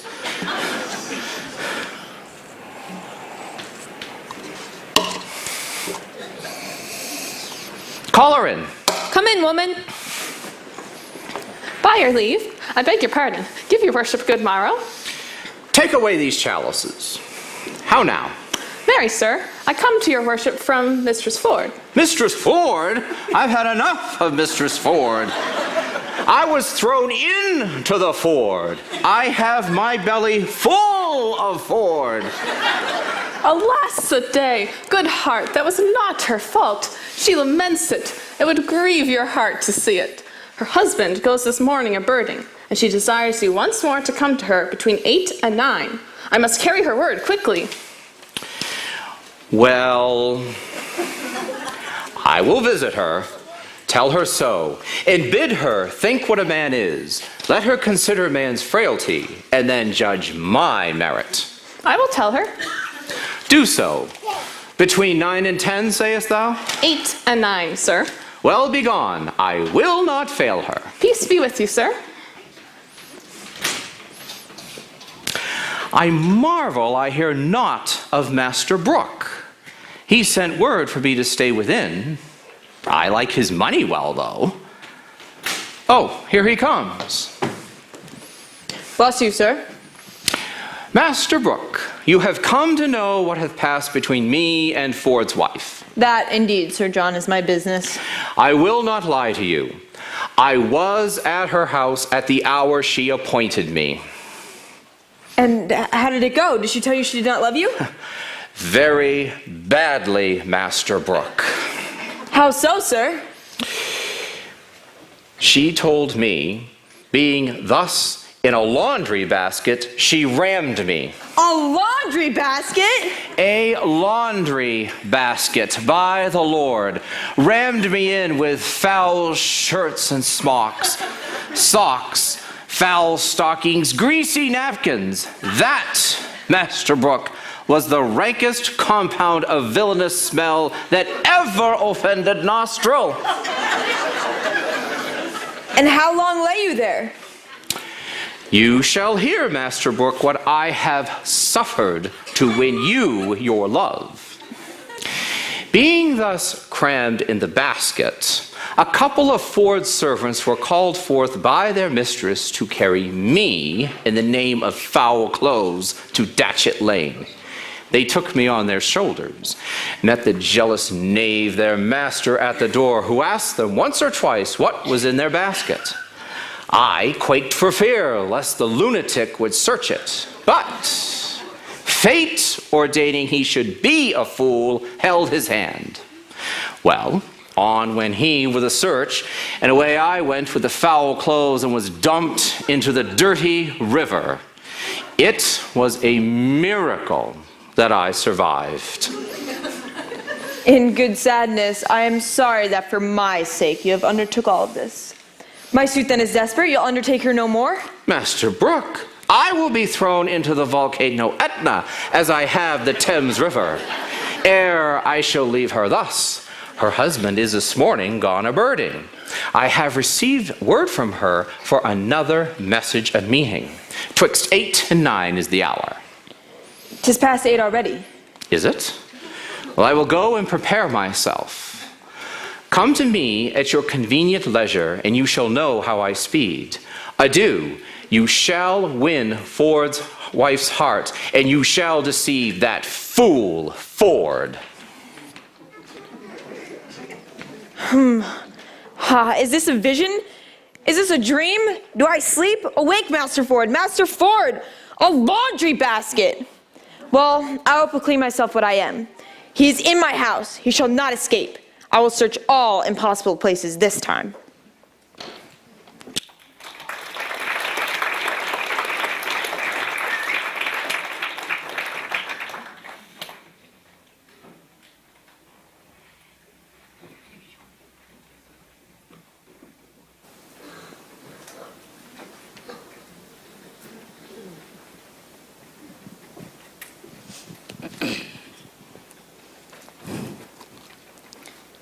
Mistress Page and Mistress Quickly discuss the next meeting Mistress Ford will have with Falstaff. Then, Mistress Page asks Sir Hugh Evans to test her son, William, on his Latin. While Sir Hugh does so, Mistress Quickly repeatedly interrupts with absurd comments.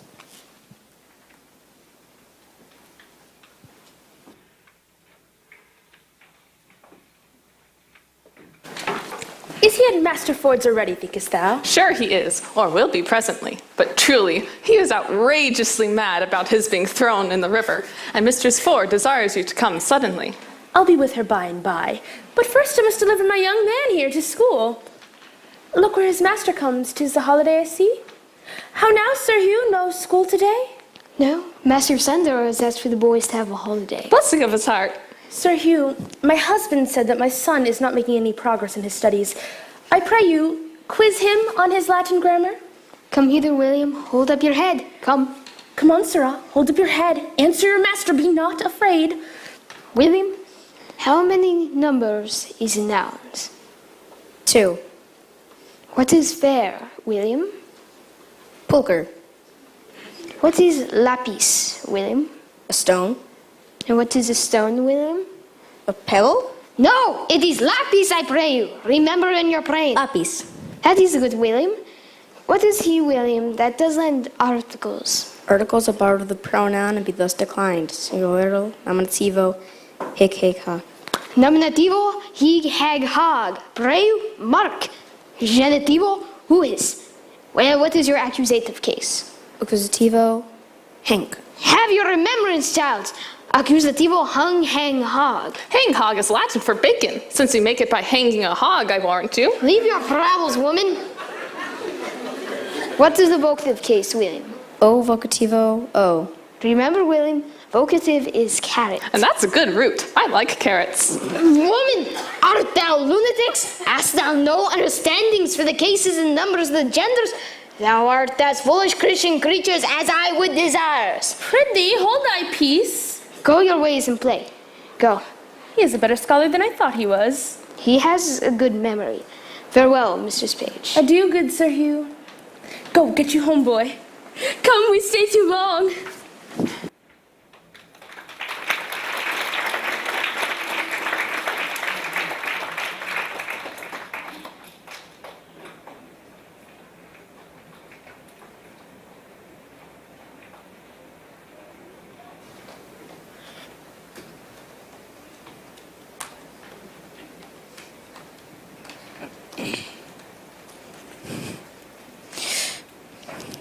Mistress Page and Mistress Ford come up with another way to teach Falstaff and Master Ford a lesson. The merry wives decide to fool Master Ford by parading the laundry basket in front of him so he will waste time looking through it. Finding nothing in the laundry basket, Page and Shall tell Ford that he is just jealous and plagued by paranoia. Then, the wives dress Falstaff up as the Witch of Brentford, one known for fortune-telling. Falstaff submits to this disguising in order to evade Ford, but does not realize that the mere sight of this woman will send Ford into a rage. When Ford sees who he believes is the Witch of Brentford, he beats her and throws her out of his house.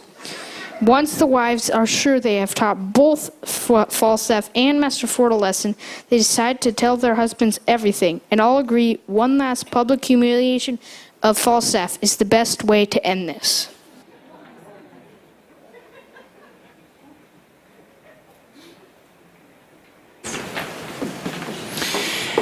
Mistress Ford, your sorrow hath eaten up my pain. I see you are devoted in your love, and I profess requital in the office of love. But are you sure of your husband now? He's a bird hunting, Sir John. What ho, friend Ford, what ho? Step into the chamber, Sir John.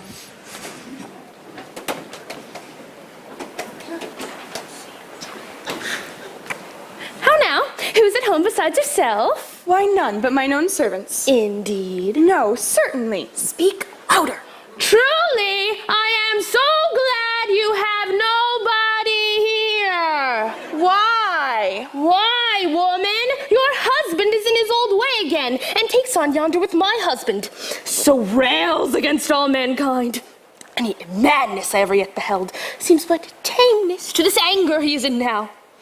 I am so glad the fat knight is not here. Why, does he talk of him? Of none but him, and swears that he was carried out the last time he was here in a laundry basket. He now protests to my husband that he is now here, and has drawn him and their whole company from their sport to make another trial of his suspicion.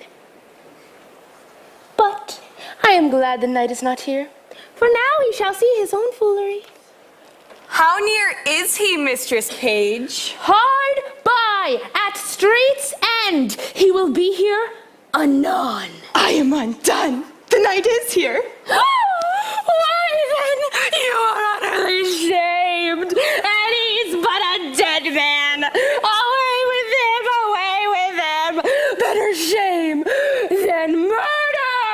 What shall I do? Where should he go? Shall I put him into the basket again?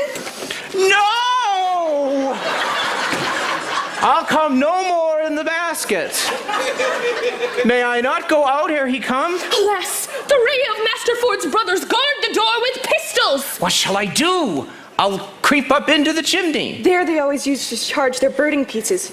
Creep into the oven. Where is it? On my word, he will seek there. Neither chest, trunk, well, or vault. But he hath an inventory for the remembrance of such places, and goes to them by his note. There is no hiding you in the house. I'll go out then. If you go out in your own semblance, you die, Sir John. Unless you go out disguised. How might we disguise him? Alas, the day I know not.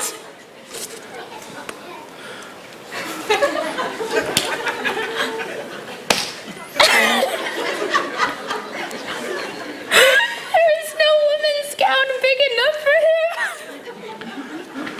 Or else he may put on a hat, a muffler, and kerchief, and so escape. Good hearts, devise something, any extremity rather than a calamity. My maid's aunt, the fat woman of Brentford Village, has a gown upstairs. On my word, it will serve him. She's as big as he is. And there's her thrummed hat and muffler too. Run up, Sir John. Go, sweet Sir John. Mistress Page and I will look for some linen for your head. Quick, we'll come up and dress you at once. Put on the gown the while. I would my husband meet him in this shape. He cannot abide the old woman of Brentford. He swears she is an evil witch, and forbade her enter my house, and hath threatened to beat her if she did enter. Then guide him to thy husband. But is my husband coming? In all seriousness is he, and talks of the laundry basket too. Howsoever he hath the intelligence of that. We'll try that. For I'll appoint my men to carry the laundry basket again, to meet him at the door with it as I did the last time. Nay, but he'll be here presently. Let's go dress him like the witch of Brentford. I'll first direct my men what they shall do with the basket. Go up. I'll bring the linen for him straight. Hang him, dishonest man. We cannot misuse him enough. Wives may be merry, and yet honest too.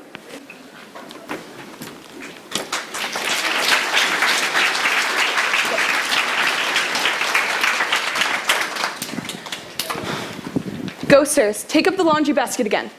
Your master is hard at door. If he bid you set it down, obey him quickly. Come, take it up. Pray heaven it be not full of night again. I hope not. I had his leaf bear so much lead. Aye. But if it prove true, Master Page, have you any way to unfool me again? Set down the basket. Somebody call forth my wife. Youth, in a basket. There's a conspiracy against me. Now the truth will be revealed. Come forth, wife. What honest clothes have you sent forth to clean? Why, Master Ford, you are being ridiculous. Why? This is mad. This is lunatics. Indeed, Master Ford, this is not well, indeed. So I say too. Come forth, Mistress Ford. Mistress Ford, the honest woman, the perfect wife, that hath the jealous fool to her husband. I suspect without cause, mistress, do I? Heaven be my witness, you do, if you think I have done anything wrong. Well said. Come forth, sirrah! This passes! I will find you anon! Come, will you take up your wife's clothes? Come away! Empty the basket, I say! Let the clothes alone. Master Page, as I am a man, there was one conveyed out of my house in this very basket. My information is true, and my jealousy is reasonable. Pluck me out the linen! Here's no man. Master Ford, this is not well. This wrongs you. Master Ford, you must pray and not follow the imaginations of your heart. This is jealousies. He's not here I search for. No, nor nowhere else but in your brain. Gentlemen, help me to search the house this one time. See but the conclusion of my jealousy. Satisfy me once more. Once more, search with me. But ho, Mistress Page, commune the old woman down. My husband will come into the chamber. Old woman? What old woman is that? Nay, my maid's aunt of Brentford. A witch! Have I not forbid her in my house? She comes on errand, does she? We are simple men. We know not what comes under the profession of fortune-telling. Nay, good sweet husband, good gentleman, let him not strike the old woman. Come, Mother Pratt. Come, give me your hand. I'll prat you!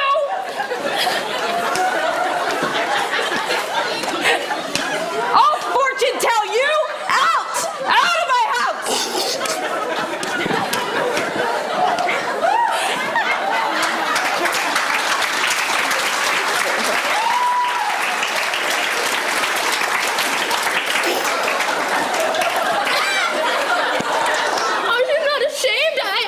You've killed the poor woman! Nay, he will do it. 'Tis a goodly credit for you.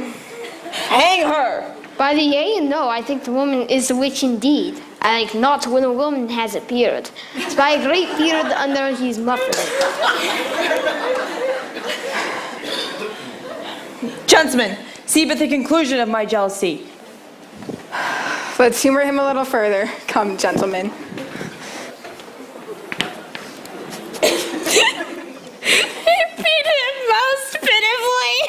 He beat him most unpitifully, methought. What think you? Shall we pursue him with any further revenge? His love for us is sure scared out of him. He will never bother us again. Shall we tell our husbands how we have served him? We will do it. Let them further afflict the fat knight, and we too shall be the agents. I warrant they'll have him publicly shamed. Come, let's strike while the iron's hot. I will not have things cool.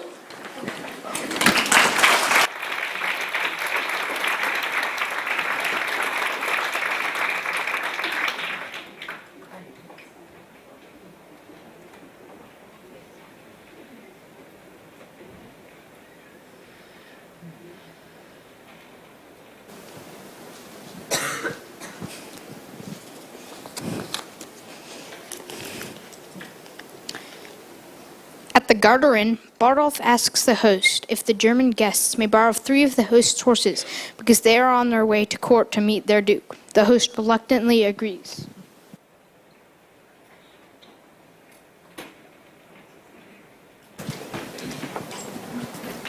Sir, the Germans desire to have 3 of your horses, for the Duke himself will be tomorrow at court, and they are going to meet him.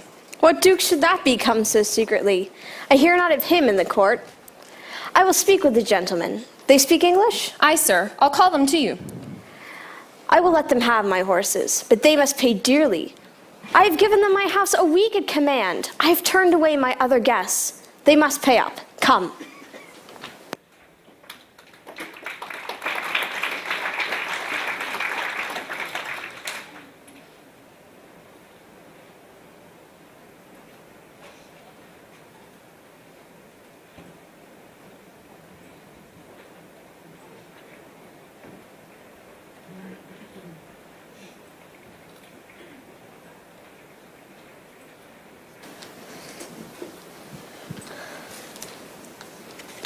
At Ford's house, Master Ford, Master Page, Mrs. Ford, Mrs. Page, and Sir Hugh Evans discuss plans.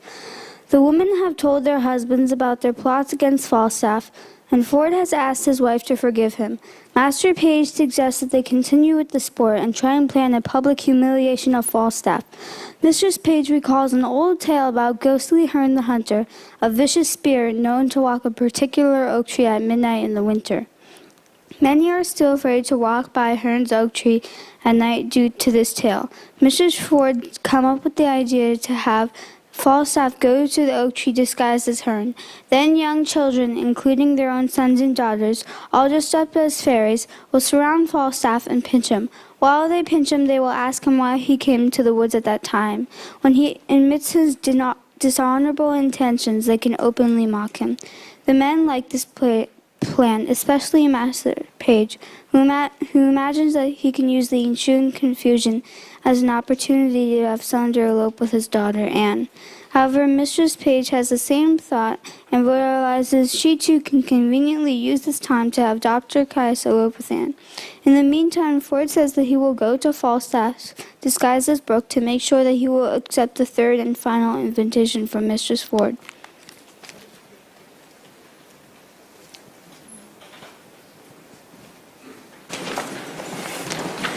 She is one of the best women as ever I did look upon. And did he send you both these letters at the same time? Within a quarter of an hour. Nay, I would rather suspect the sun cold than thee ever again. 'Tis well, no more. But let our plot go forward. Let our wives, yet once again, to make us public sport, appoint a meeting with this old fat fellow, where we may take him and disgrace him for it. There is no better way than that thou have spoke of. How? To send him word they'll meet him in the park at midnight? Fie, he'll never come. You say he has been thrown into the Thames River and has been grievously beaten as an old woman. Methinks there are terrors in him that he should not come. Methinks his flesh is punished.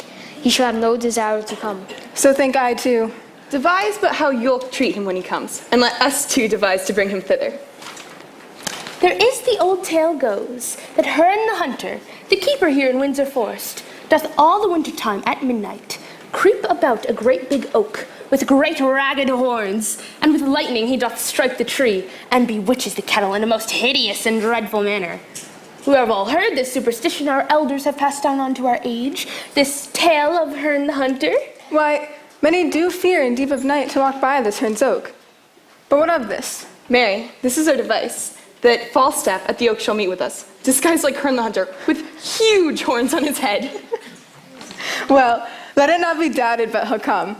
And in that disguise, when you have brought him thither, what shall be done to him? What is your plot? That have we thought on as well, and thus, Nan Page, my daughter, and my little son, and 3 or 4 more their age, we shall dress like fairies and elves, and give them round waxen tapers and rattles in their hands.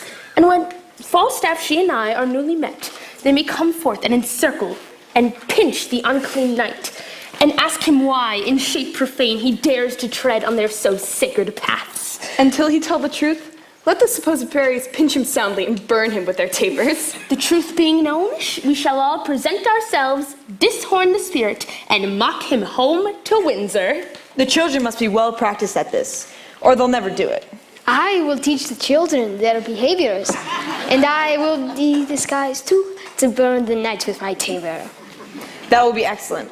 I will buy the masks. My Nan shall be the queen of all the fairies, finely attired in a robe of white. That silk will I go by. And in that time shall Master Slender steal my Nan away and marry her at Eton. Go send to Falstaff straight. All to him again in the name of Brooke. Nay, fear not you that. Go get us costumes and props for our fairies. Let us about it. Very honest knaveries. Go send quickly to Sir John to know his mind. I'll to the doctor. He hath my goodwill, and none but he to marry with Nan Page. That Slender, though rich, is an idiot. And he, my husband prefers. The doctor is well moneyed, his friends potent at court. He, none but he, shall have her.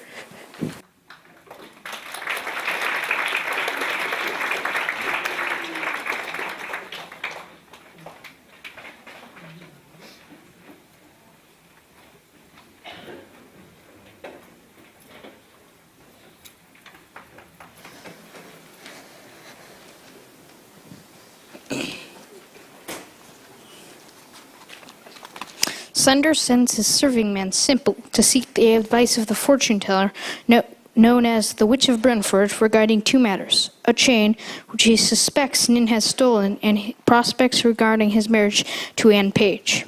Falstaff makes a fool out of Simple by explaining that she just left, but not before discussing these very things. Next, we learn that the host's horses have been stolen, so Dr. Caius and Sir Hugh Evans have succeeded in getting their revenge on the host. Bardolph enters, covered with mud, and he states that the Germans ran off and stole the host's horses. Sir Hugh Evans also enters and tells the host that he should watch out, since he has heard reports that 3 German men have been stealing horses in neighboring towns. Then, Dr. Caius enters and announces that he should not bother making preparations for the arrival of a Duke of Germany, since he doesn't exist. The host is upset, realizing that someone has tricked him into losing 3 horses. Next, Mistress quickly arrives, and Falstaff reluctantly accepts a letter from the wives containing all the details for the next meeting.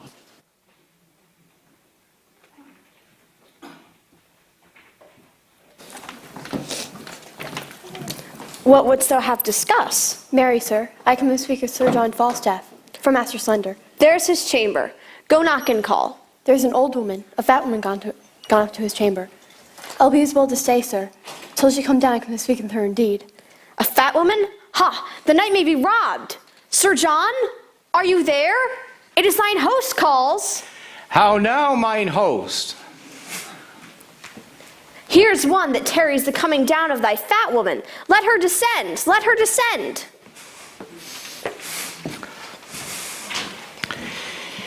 There was, mine host, an old fat woman even now with me, but she's gone. Pray you, sir, was that not the wise woman, the fortune-teller of Brentford? Aye, marry, it was. What would you with her? My master, sir, Master Slender, seeing her go to the streets, wanted to know, sir, whether one nim that beguiled him of chain had the chain or no, and thought she could tell him. I spake with the old woman about it. And what says she, I pray, sir?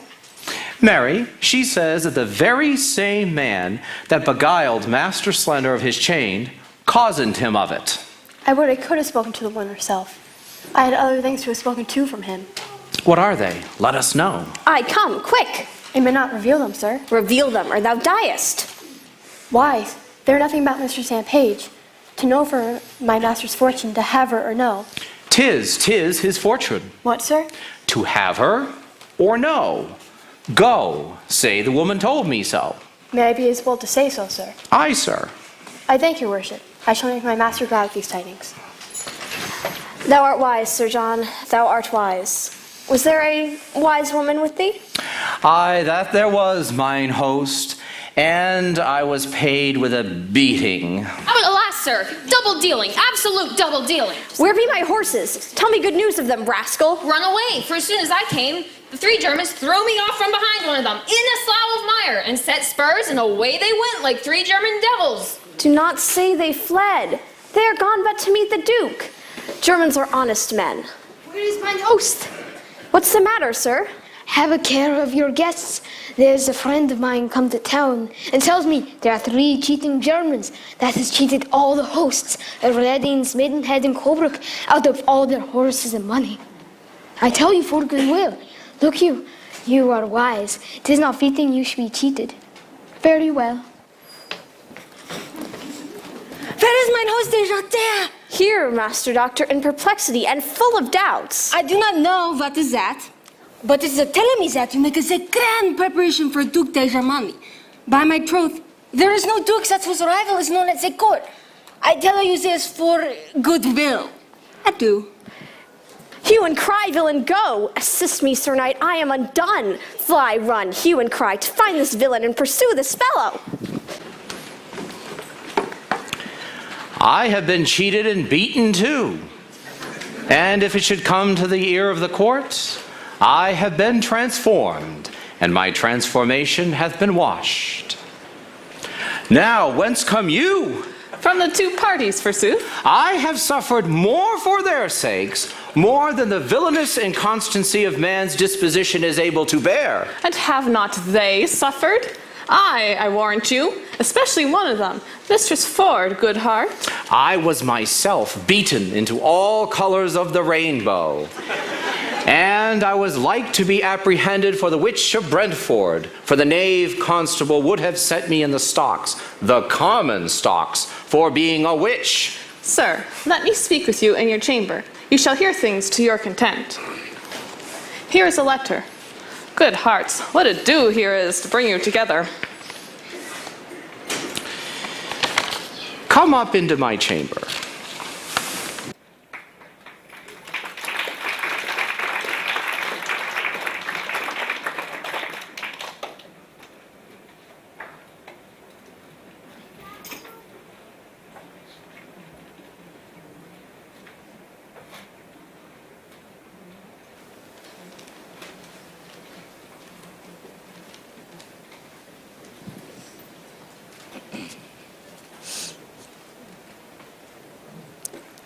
Fenton explains to the host that he has just received a letter from Anne Page that tells of a plot to trick Falstaff. Fenton explains that Anne's father has commanded her to dress in white as a fairy queen in order to elope with Slender, but her mother has ordered her to dress in green in order to elope with Dr. Caius.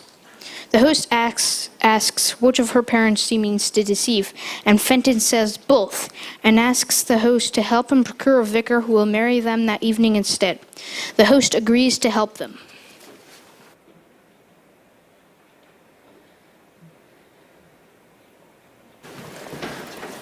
Master Fenton, talk not to me. My mind is weary. Yet hear me speak. Assist me in my purpose, and as I am a gentleman, no more 100 pounds your loss. I will hear you, and I will, at the least, keep your secret. From time to time, I have acquainted with you, the fair love I bear, fair Anne Page, who had mutually answered my affection. I have a letter writ from her, with contents such that you would wonder at. Falstaff is to be the image of a jest at Herne's Oak, twixt 12 and 1, and my sweet Anne must represent the fairy queen. During this jest, her father hath commanded her to slip away with Slender, and marry him, and she hath consented. Now, sir, her mother, ever strong against that match, and firm for Dr. Caius, had likewise appointed that the doctor shall steal her away. And here, thus it rests. Her father means her to be all in white, so when Slender sees his time, to take her by the hand, and to go with him. Her mother, however, hath arranged that she be enrobed in green, so when the doctor spies her, to pinch her by the hand, and on that token to go with him. Which means she to deceive mother or father. Both, my good host, and come along with me. And here it rests, that you procure the vicar, and wait for me at the church, twixt 12 and 1, and in the lawful name of marrying, give our hearts united ceremony. Well, husband your device, and all to the vicar. Bring you the maid, you shall not lack a priest. And so I am evermore bound to thee, and what's more, I will make an immediate recompense. I will to my lady straight, and tell her the joyful news. I must to my lady to help her disguise herself.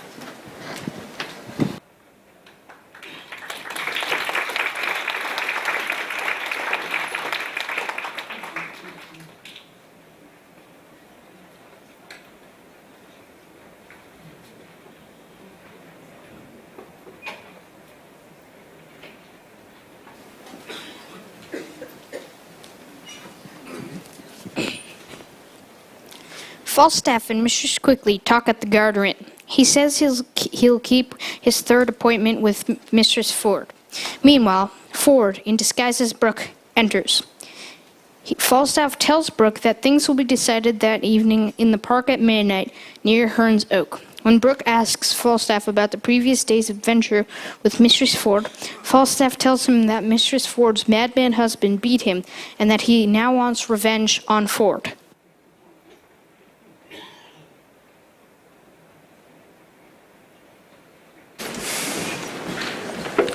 Prithee, no more prattling, go, I'll hold. This is the third time. I hope good luck comes in odd numbers. Away I go, away. I'll do what I can to get thee a pair of horns. Away I say, time wears.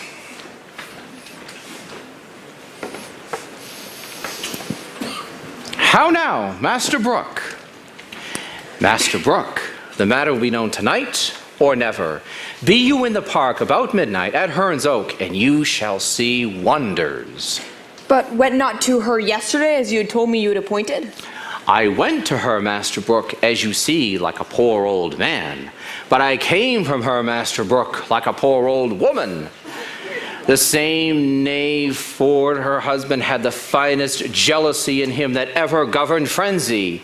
He beat me grievously in the shape of a woman. I am in haste. Come along with me, Master Brooke. I will tell you all of the strange things of this knave Ford, on whom tonight I will be revenged, and I will win his wife's heart for you. Follow me, Master Brooke. Follow.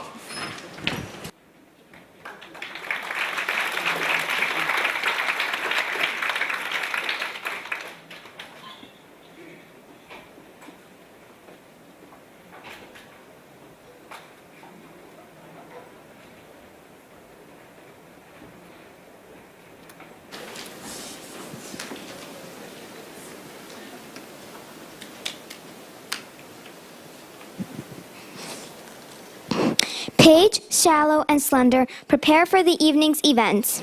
Page reminds Slender that his daughter will be wearing white, while Mistress Page tells Dr. Caius that her daughter will be wearing green.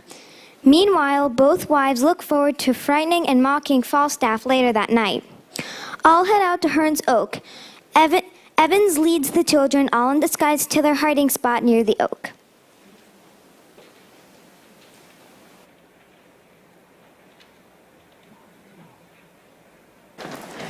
Come, come, we'll hide in the castle ditch till we see the light of our fairies.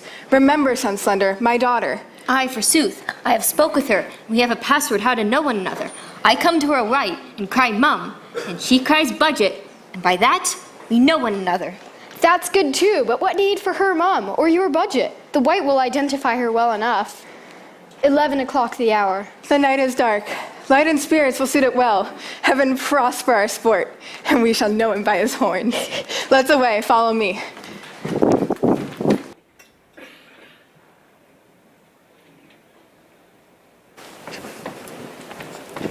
Dr. Master Caius, my daughter is in green. When you see her time, take her by the hand and away with her at once to the deanery. Conclude it quickly. Then go ahead into the park.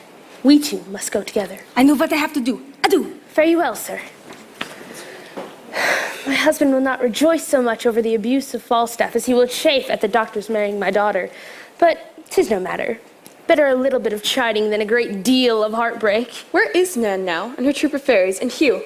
They are all crouched in a pit by Hearn's Oak, and at the very instant of Falstaff's and our meeting, they will display their obscured lights onto the night. That cannot choose but terrify him. If he be not terrified, he will be ridiculed and mocked. And if he be terrified, he will every way be ridiculed and mocked. We'll betray him finally. Against such as he, those that betray them do no treachery. The hour draws on. To the oak, to the oak.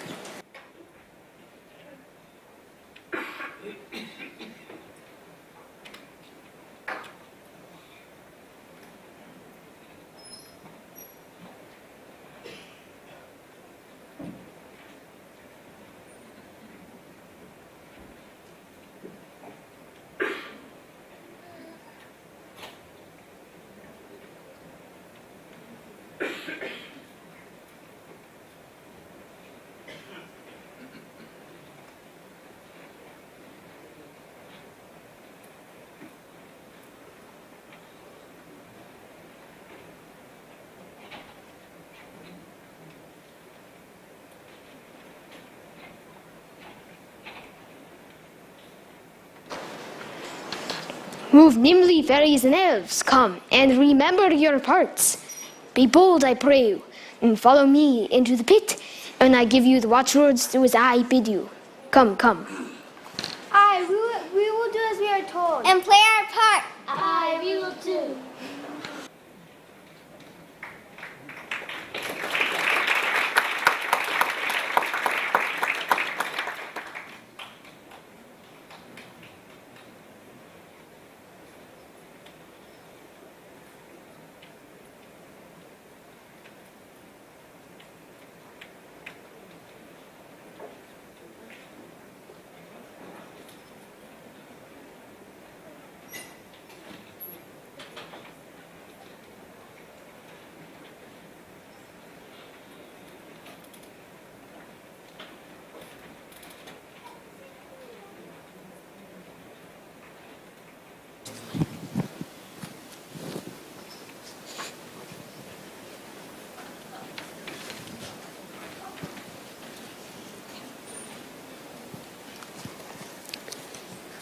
Falstaff arrives in disguise as Herne the Hunter with large horns on his head. When Mistress Ford and Page enter, Falstaff is delighted, but the wives are pretending to be afraid of a noise they hear.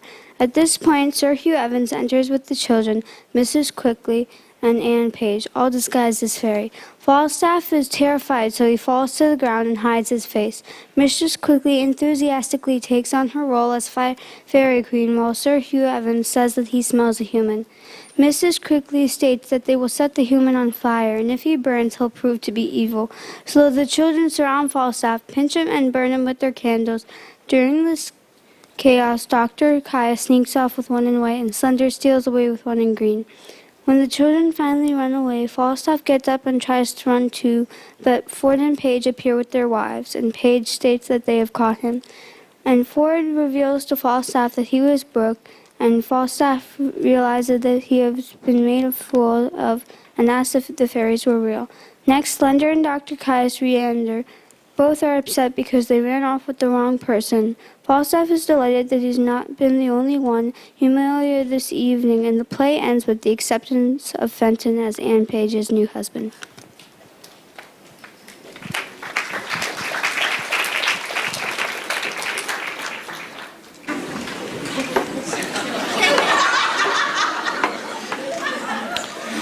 The Windsor bell has struck 12. The minute draws on. O powerful love, O omnipotent love, love set upon thy horns. For me, I am here a Windsor stag, and the fattest, I think, in the forest. Who goes there? My doe? Sir John, art thou there? My dear, my male dear. My doe? Mistress Page has come with me, Sir John. My foolish horns I bequeath to your husband, since they are fools. Am I a hunter, huh? Speak I like Herne the Hunter? Heard you that? Heaven forgive our sins. What should this be? Away, away, away!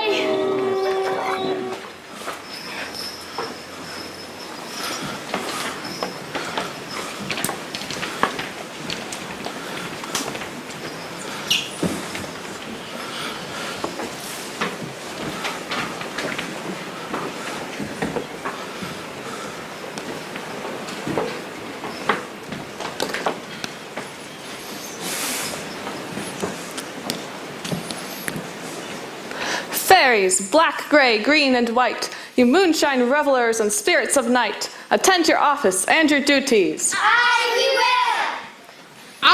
We too will attend to our duties. Crier Hobgoblin, make the fairy hear ye. Aye, and now elves, listen for your names. Silence, to Windsor chimney shall thou leap, where fires thy findest unbraked and hearths unswept. Aye, we will go. They are fairies. The legend says that he that speaks to them shall die.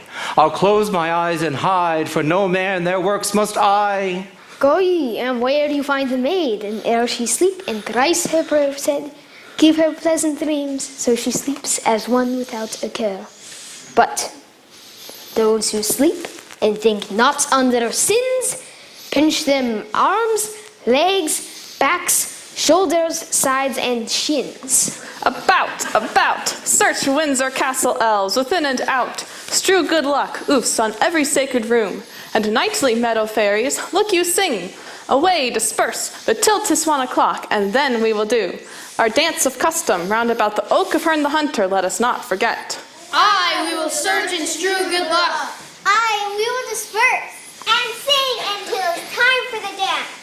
Pray you lock hand in hand yourselves in order set, and 20 glowworm shall our lanterns be to guide their stately dance round about the tree. But stay, I smell a man of earth. Heavens defend me from that Welsh fairy, lest he transform me into a piece of cheese. Vile word. With fire touch his finger ends. If he be good, the flame will back descend and put him to no pain. But if he start, it is the flesh of a corrupted heart.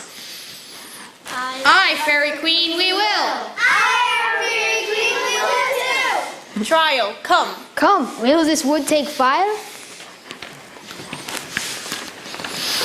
Oh! Oh! Oh! Oh! Oh! Oh! Oh! Corrupt, corrupt! About him, fairies, sing a scornful rhyme, and as you trip, continuously pinch him to your time. Pinch him, fairies, mutually, pinch him for his villainy, pinch him and burn him and turn him about, till candles and starlight and moonshine be out. Pinch him, fairies, mutually. Pinch him for his villainy. Pinch him and burn him and turn him about till candles and starlight and moonshine be out. Pinch him, fairies, mutually. Pinch him for his villainy. Pinch him and burn him and turn him about till candles and starlight and moonshine be out.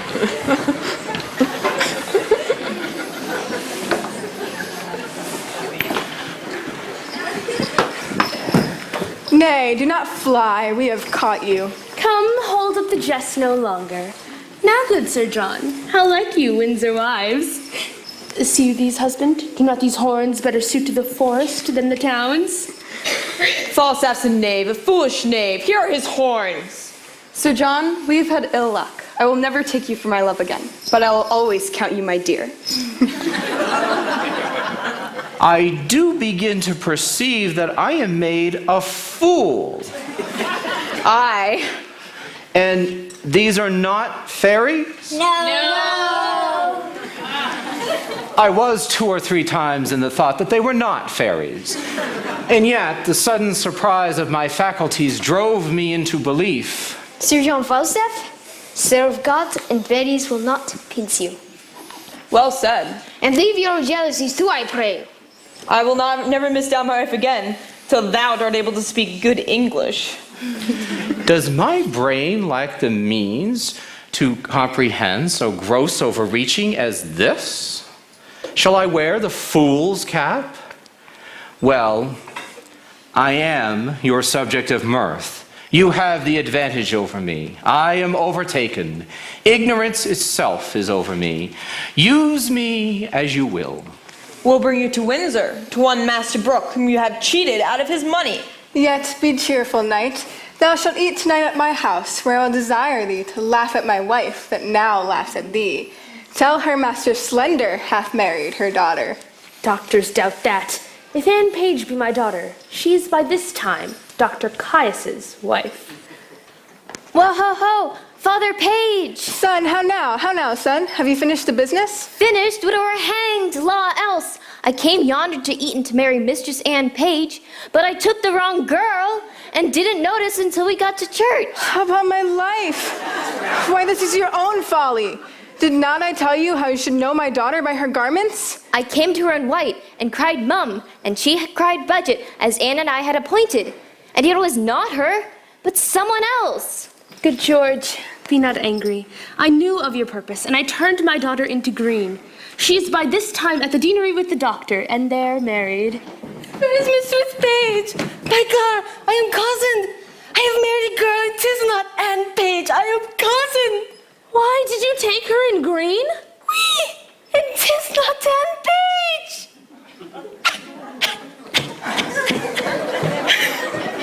'Tis strange. Who hath got the right Anne? My heart misgives me. Here comes Master Fenton. How now, Master Fenton? Pardon, good father, good my mother, pardon. Now, mistress, how chance you went not with Master Slender? Why went you not with Master Doctor, maid? You do bewilder her. Hear the truth of it. She and I have long since contracted, and are sure that nothing can dissolve us. The offense is holy that she hath committed, and we are married. Stand not amazed. In love, the heavens do guide the state.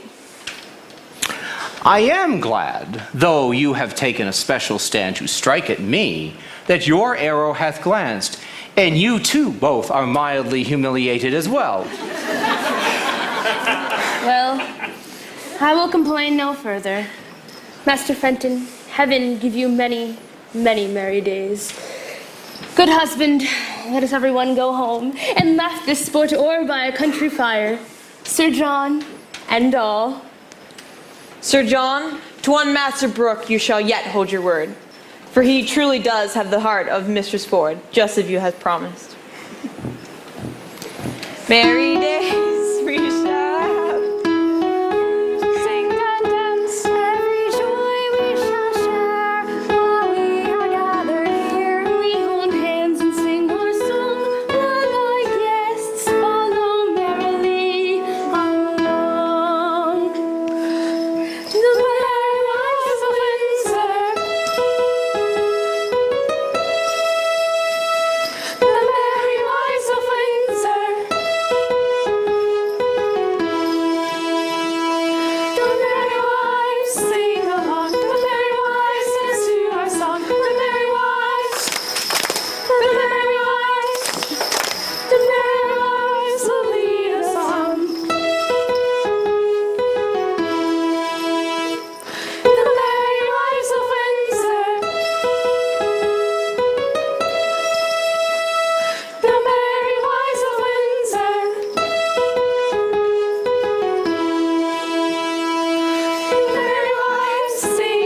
Queen Elizabeth would now like to invite all of you into the narthex for an English low tea. I will be in the narthex by classroom number 1, serving mimosas and selling raffle tickets. And as we go into the narthex and find your seat, please do not begin eating or drinking until we have toasted Queen Elizabeth.